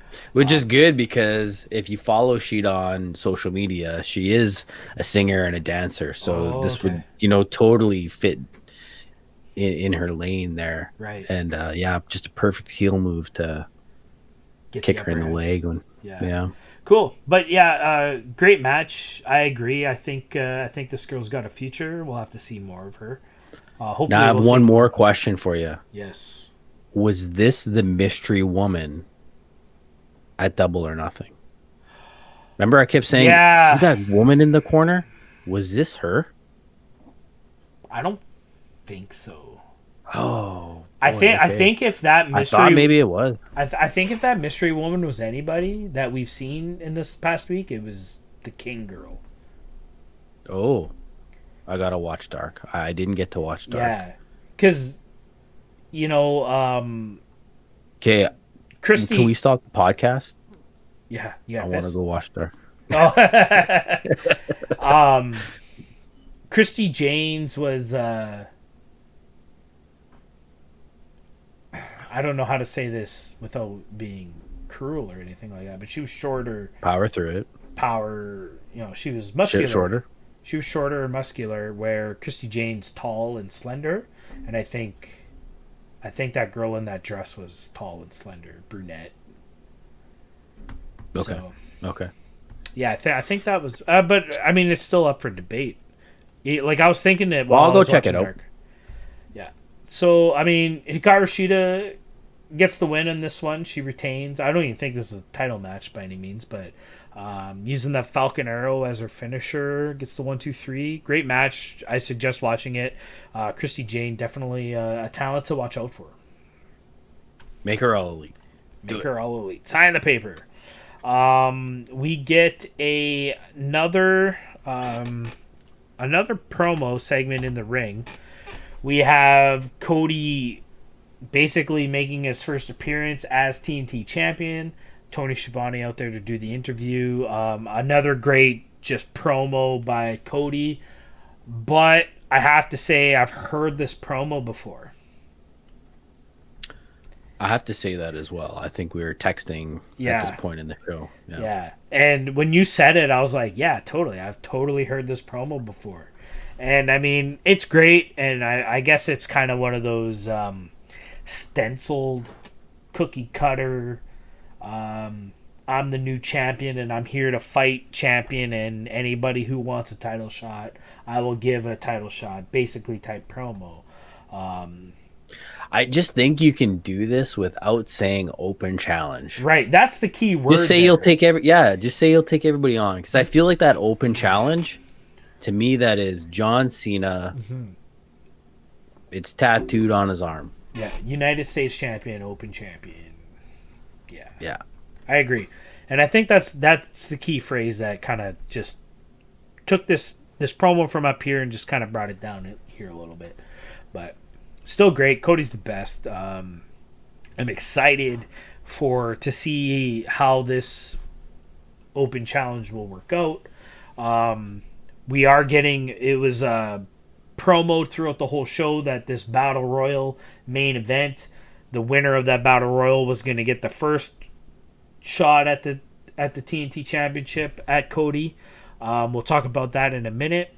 But basically, the minute that this promo was cut, someone teased a move to All Elite by simply tweeting out open challenge ... and then the eyes emoji. Oh, yeah, I saw that. Yeah. You saw that, eh? So Yeah. what do you think of the prospects of Zack Ryder being All Elite, coming in to challenge for the TNT Championship? I like Zack Ryder. I think he's good at what he does. And we've mentioned it before that you have to have mid-card guys. Not everybody can be a top guy. Right. There needs to be the Zack Ryders of your company in there. So he fits well in there. Even more of a maybe middle to top guy. Like he's kind of in the middle of that, right? Well, just because he has the name power. Zack Ryder is the kind of guy where you bring him into your company and you give him upper mid-card spots. So yeah, he's going to challenge for the TNT Championship, but after that, he'll work with the Darby Allens and the Sammy Guevaras and the Orange Cassidys and stuff like that. This is the kind of guy who could genuinely, he has the talent to genuinely get over by himself when he's given the opportunity, something he was never given in WWE. You never know. This guy, he has the look. He has to come in heel. He has the look and he has the wrestling ability. He could be a top guy, but you need 2 bonus points. You need to give him the opportunity to at least try to get the fans behind him. Will it happen? I don't know. Can it happen? Definitely. And as I was thinking all that earlier, like when I saw the tweet, just today I saw Jericho must have did some kind of interview with somebody. I don't know where this was said, but he's quoted as to, you know, Daniel Bryan was that kind of guy who the WWE brass gave absolutely no shot. They signed him because he had some kind of buzz behind him, but they thought he was small. They thought he was a crappy wrestler, but he got over genuinely, organically by himself. And it was to the point where they couldn't ignore it anymore. They had to put the title on him. Zack Ryder's that kind of guy.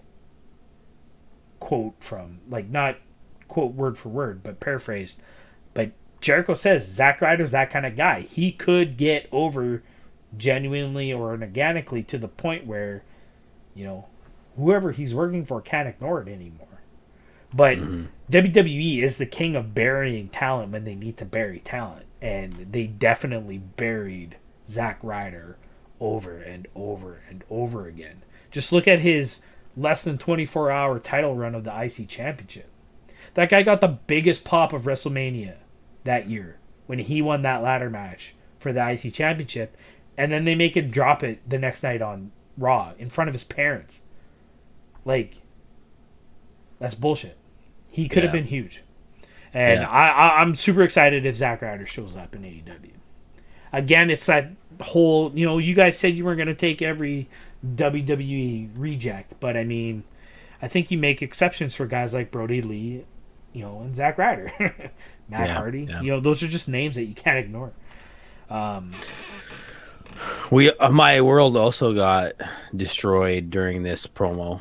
Yes. As we're getting shots of Brandy in the crowd, and then I see this beautiful blonde in the crowd talking to QT Marshall of all people. In just the sexiest. He's getting more hair. I get it, but come on, the bunny is no more, and Allie is back to being Allie.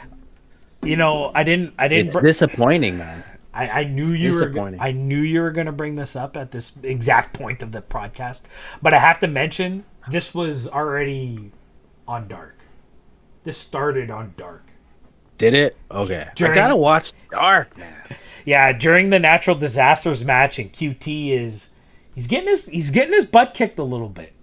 He's getting his butt kicked, and they did the whole like 80s style rom-com where it's like the shot of the shoes and she's walking like down the stairs and it just slowly pans out and then you realize it's Allie. She's got the apple and then she starts eating it all seductively and QT sees this and he's like, and he just starts shining up. He starts gets him pumped up, and then he gets the win. He gets the diamond cutter in the 1, 2, 3, and she kind of smiles and then walks back up the stairs. So yeah, that all started on Dark, but I didn't want to ruin your little thing there because I knew you were gonna go off. But yeah, so you think? So we got Butcher and the Blade. They come out in white. Bunny's in red. Suspenders. Or sorry, Allie's in red. Yeah, and Allie's not the bunny anymore. Like, I feel like they didn't get a run. They didn't get like a good run, and this quarantine. Yeah, you think it's pandemic destroyed it related? Kind of ruined the whole push. Yeah, I think so. But it'll be interesting to see where this goes, because it didn't look like Brandy really liked or appreciated, you know, QT being distracted by Allie. Did you tweet Brandy too? Like, make sure you break those two up. I didn't. I was done. My mind was on Christy Janes at this point. So just quickly, I want to ask you. So you think there's no chance for the bunny to still be a thing? You think the bunny is? I mean, purely this the black could be a leather? work. This could be a work. I thought about that. This could be a work. Kind of infiltrating the enemy kind of thing, and then Whoa. maybe we'll have some sort of feud with Butcher and the Blade and the Natural Nightmares. Yeah. But my gut says that the bunny is no more. I mean, I think she could still be the bunny and just be wearing sexy short skirt dresses instead of black leather pants, but Kane didn't always wear a mask. What? Childhood ruined. No. All right, let's move on to the next matchup of the night. We had some tag team action. We had SoCal Uncensored SCU, Scorpio Sky and Frankie Kazarian versus the Super Bat Squad. That just came to my mind. Yeah, I think you're right. Jimmy Havoc. It was terrible. Yeah, It it's was bad. terrible, That's just why I like didn't that, remember it at first. But Jimmy Havoc and Kip Sabian, solid, just really solid tag team match to fill out the show here. It wasn't anything too spectacular, but a really solid. And I'm match. glad the heels went over here. Yeah, I feel like we haven't been seeing that enough. The heels getting the better hand of it. So yeah, I like this match a lot. yeah. It was really good. But again, like nothing really that we need to really talk about or anything. But good match, good solid tag team match, and yeah, heels finally getting one over. Baby faces have kind of been running roughshod on the heels in AEW, so it's good to see the heels get one on.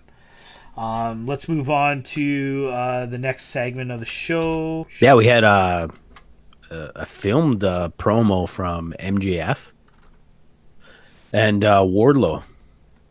And MJF is talking about this Cody promo that he wants to be, the first person to take up this open challenge and, is going to win this battle royal. Okay. And whatnot. And, if it gets down to the last two, him and Wardlow, and Wardlow knows his place and We'll jump out or something. and what he should do, yeah. And then Wardlow's like, well, and then MGF just turns on him, starts ripping him a new one, and then Wardlow gets his chest up and I'm just kidding, buddy, Oh, okay. I don't think I saw that. And walks away. Oh, no? I must have been upstairs when this all went down, but yeah, I didn't see that. Oh, at all. yeah, I know.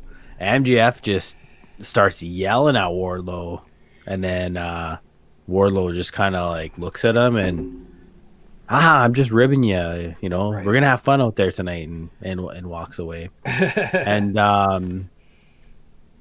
good on them that they played on this promo in the actual match. So we'll talk about that in a second. Well, let's get right into it. The main event, basically of the evening, it was the last match of the night. It was AEW Dynamite Battle Royal.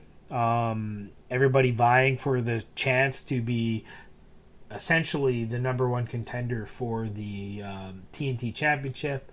They're going to get a title shot. I believe it's going to happen next week on Dynamite.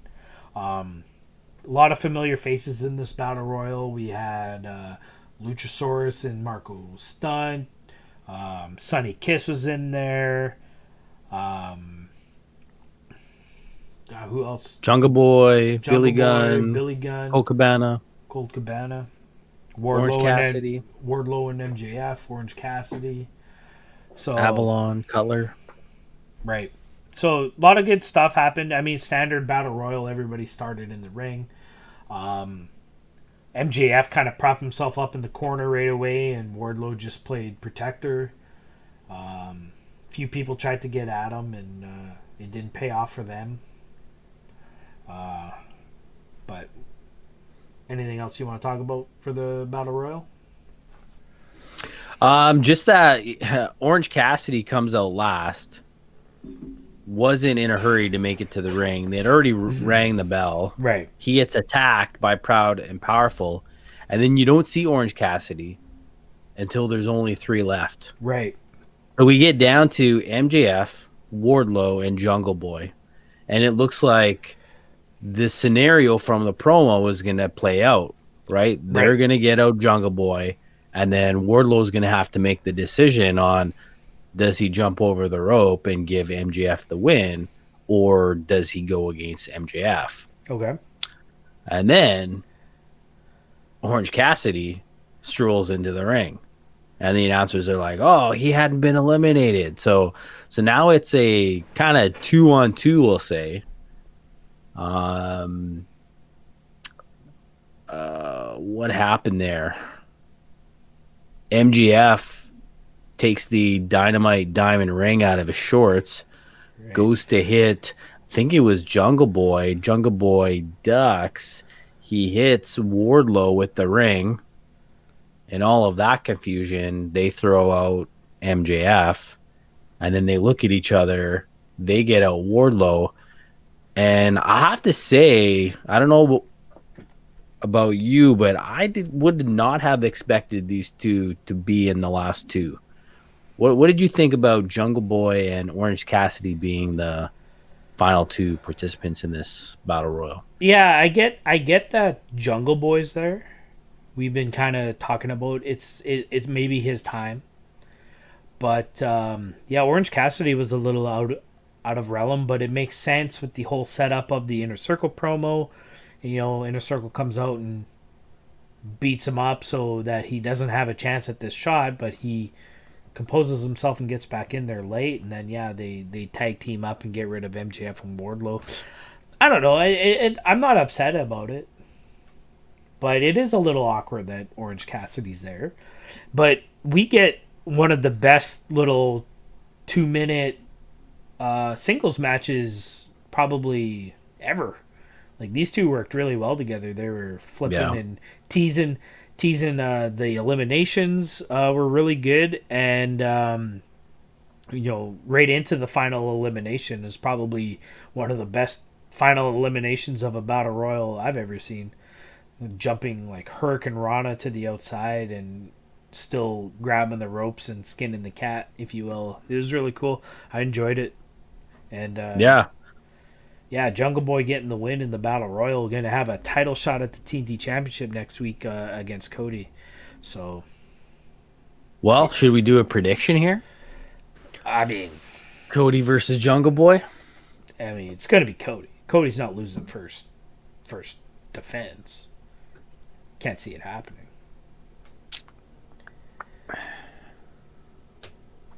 Yeah. I think I have to choose Cody as well. I don't know. Like, we say it's Jungle Boy's time, but I don't think it's time for that. No. It's time for him to get noticed. And I think this is going to be a really awesome match. And Jungle Boy's going to have his moment in the match where you almost think it might be his for the taking, but it's not. It's not going to be. Mm-hmm. Yeah. It just won't. But I think with again going back to that open challenge comment that Cody makes, this has to go for a while, or else it just makes him look stupid, really. Yeah. Which is why I don't think MJF wins this battle royal. I think MJF's title shot will come later. Even though he is technically the number 1 contender right now. We don't know if that means he has a shot at both or what. But yeah, I think MJF skips the TNT title. He goes right for a title shot with Moxley after Fyter Fest. I think he's all right. I think Bonus points. Yeah, I think he stays on this undefeated streak he's got, and he might face Moxley at I don't know if they're going to do a Fight for the Fallen this year in July. but I think this match is All Out worthy. MJF versus Moxley at All Out. I think that has some buy rate to it. But we'll see. Yeah, I think you're right. Okay, and then we get into the last segment of the night. It's the Inner Circle pep rally. We've been hearing about it since about Monday morning. Really, they announced that they're going to do this pep rally. I'm like, what is this going to be about? And as soon as the segment started, I'm like, oh, yeah, they're going to do this thing again. They did it. Was it the celebration win over Cody at Full Gear? They were in Chicago, and they had the big celebration. His dad, Teddy Irvin, was in the box. He's wearing his Rangers jersey. Rangers and Blackhawks were like bitter rivals in the 70s, so you know, you got a real good heel boo for wearing the Rangers jerseys and stuff like that. So I'm like, oh, they're just doing this thing again. And, you know, it was a little bit more somber. It wasn't really a celebration because they had lost the Stadium Stampede match, but they're giving each other gifts and you know, the jokes and whatnot. Ortiz still selling that he can't hear shit and he's hollering. And then I really like the Jake Hager poem. Yeah, that was really good. This was kind of not a good segment. I was on my phone at this point, but right. When Jake Hager said he's gonna do a poem, my head went up and I'm like, I'm listening to this, and I thought it was hilarious. He says one rhyme there, and Jericho's like, "Hey, that was pretty good." Yeah, I mean, it was goofy. Jericho gives Sami a scooter so he doesn't have to carry around those crutches anymore. Sami got Ortiz some headphones to dampen out the noise a little bit so he didn't have to yell, or their hearing aids of some sort.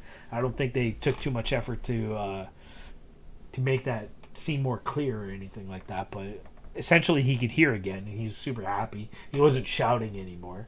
It was good stuff, but then Jericho kind of takes over the bit and essentially just calls out Tyson and even makes reference to the Vanilla brand, which I'm like, is he gonna slip up and say something? Like, is he gonna say WWE? Is he gonna say Raw?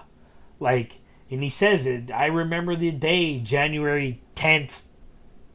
You know, Monday, January 10th. 2014, like whenever it was, I can't remember the exact day that he said it was, but yeah, it was really good. And sure enough, the music hits. You know, Tyson's got his own music. Basically, Tyson's hashtag All Elite now. He's a signed performer. Maybe this is what Confirmed. Maybe this is what he's been getting in shape for. He's gonna pro wrestle, right? Like, but he comes out with his posse. A lot of boxers there, names I don't recognize, but Vitor Belfort was there, former UFC light heavyweight champion. There was some crazy guy who had a little bit too much bubbly. He had his eyes all painted. That guy looked hammered as fuck. I don't know who that is, but I think they mentioned it, but I didn't understand. Like, I didn't catch that. Yeah, but I mean, it's exactly what you think's going to go down. There's a huge pull apart. Tyson has a hard time ripping his shirt off again. I don't think Tyson has the arm length. Is that what it is? Is that he gets a hold of it and then his arms run out of... They run out of, you know, to actually tear the shirt. But he was tugging at it. It just wasn't going. And like, Jericho's trying to still talk tough to him, but I'm sure he's laughing on the inside. Yeah. And then what did you think of, like, the goofy pose in front of him and the giggling? Well, I don't know. I'm not surprised because that's how he acted in WWE. You know, like, Tyson's a wrestling fan. He gets it. He gets that it's a show, but he's not an actor to where it comes off genuine that he... You know, so everything always looked goofy with Tyson when he was doing wrestling things. You know, I just remember when he needs to be press conference Tyson. Yeah, for sure. Even when he was in DX there after WrestleMania, and he couldn't do the crotch chop properly. Like, it just looked Short arm. Yeah, he's got short arms, exactly. He couldn't reach his crotch. Now I got Brian Cage and Tyson coming after me. Jesus Christ. Do the impression, man. Do the impressions. What'd you say about me, motherfucker? I'll fuck you up. My arms may be short, but I'll still knock you out. Okay. So the pull apart happens. There's some pushing and some shoving. I mean, I'm just thinking about Tyson Austin in '98. Like, that's all that's playing through my head right now. It's exactly the same, which is fine. You know, wrestling stories always go over the same eventually. But there's a pull apart. This pull apart happens way better than that one, the Austin one, because I think someone wised up his posse to what was going to happen. Because Tyson pushes Austin, and then like 2 stacks of $1,000 pop out of Tyson's pocket, and his goons just start picking up the money. They're not even holding Tyson back or anything. They're like, oh shit, the money's on the floor. So it's like everybody holding Austin back, and Tyson's just standing there like. So this one was done a lot better. I think the drunk guy with the eyes got a little too enthusiastic. Like, he was really giving it to Sami Guevara there, and I mean, good on Sami. He kept giving it back, but I mean, it looked a little overboard there, but it was good. It was a good pull apart. Tyson did a thing post AEW or post Dynamite show where he says he's coming back. He's coming back to take out Jericho, and he's not going to get away with this stuff. So I mean, it's an exciting prospect that Tyson might be, you know, getting in the ring. So I'm excited. Do you think this is going to be a storyline that we're going to see? I think Tyson's going to have a wrestling match with Chris Jericho. I really do. I think it'll happen at Fyter Fest. And I think I still think this is all promotion for Tyson's comeback to the boxing ring. It's getting his name out there to get some value so that people will buy this pay-per-view match. Which, I mean, I already bought it. I bought it last week. Yeah, no, I'll be getting it too. So, I mean, Dynamite, good show. It wasn't, I mean, it's the better one of the, since they've gone back to Daly's Place. But, no, what am I talking about? It was a great show. I don't even know what I'm talking about. I enjoyed it. It was a good week. Dark. Yeah, no, I liked it too. I liked it too. Dark needs to go back to 2 matches. That's my critique. Yeah, 2 or 3. That's my critique for the week. I'm too busy right now. I'm looking at it, and when I see an hour and a half, I'm like, I can't even get started in this. Yeah. Like, there's a reason we stopped watching Raw and SmackDown. It's like 5 hours a week of wrestling. That's too much. 2-hour weekly show was perfect, and having the 2 or 3 matches over half an hour to 45 minutes on Tuesday was perfect. I understand that there's a lot of talent out there that they want to get out there, but I mean, go back to the 2 or 3 matches. You know, we're not going anywhere. We're still gonna watch wrestling. You know, these guys will have their shot. But it is what it is. So, I mean, big show there. That was quite the podcast. I hope you're still with us. Two shows in one. Yeah, it really is. We did our recap. But hopefully you stayed with us to the end. There's a lot of good conversation in there. Drop a comment below if you made it to this point. We'd appreciate it. Thanks for watching. Don't forget to like and subscribe. And we'll catch you in the next episode. We'll catch you next week. Thanks for watching, guys. Peace. Fuck you, Corvette.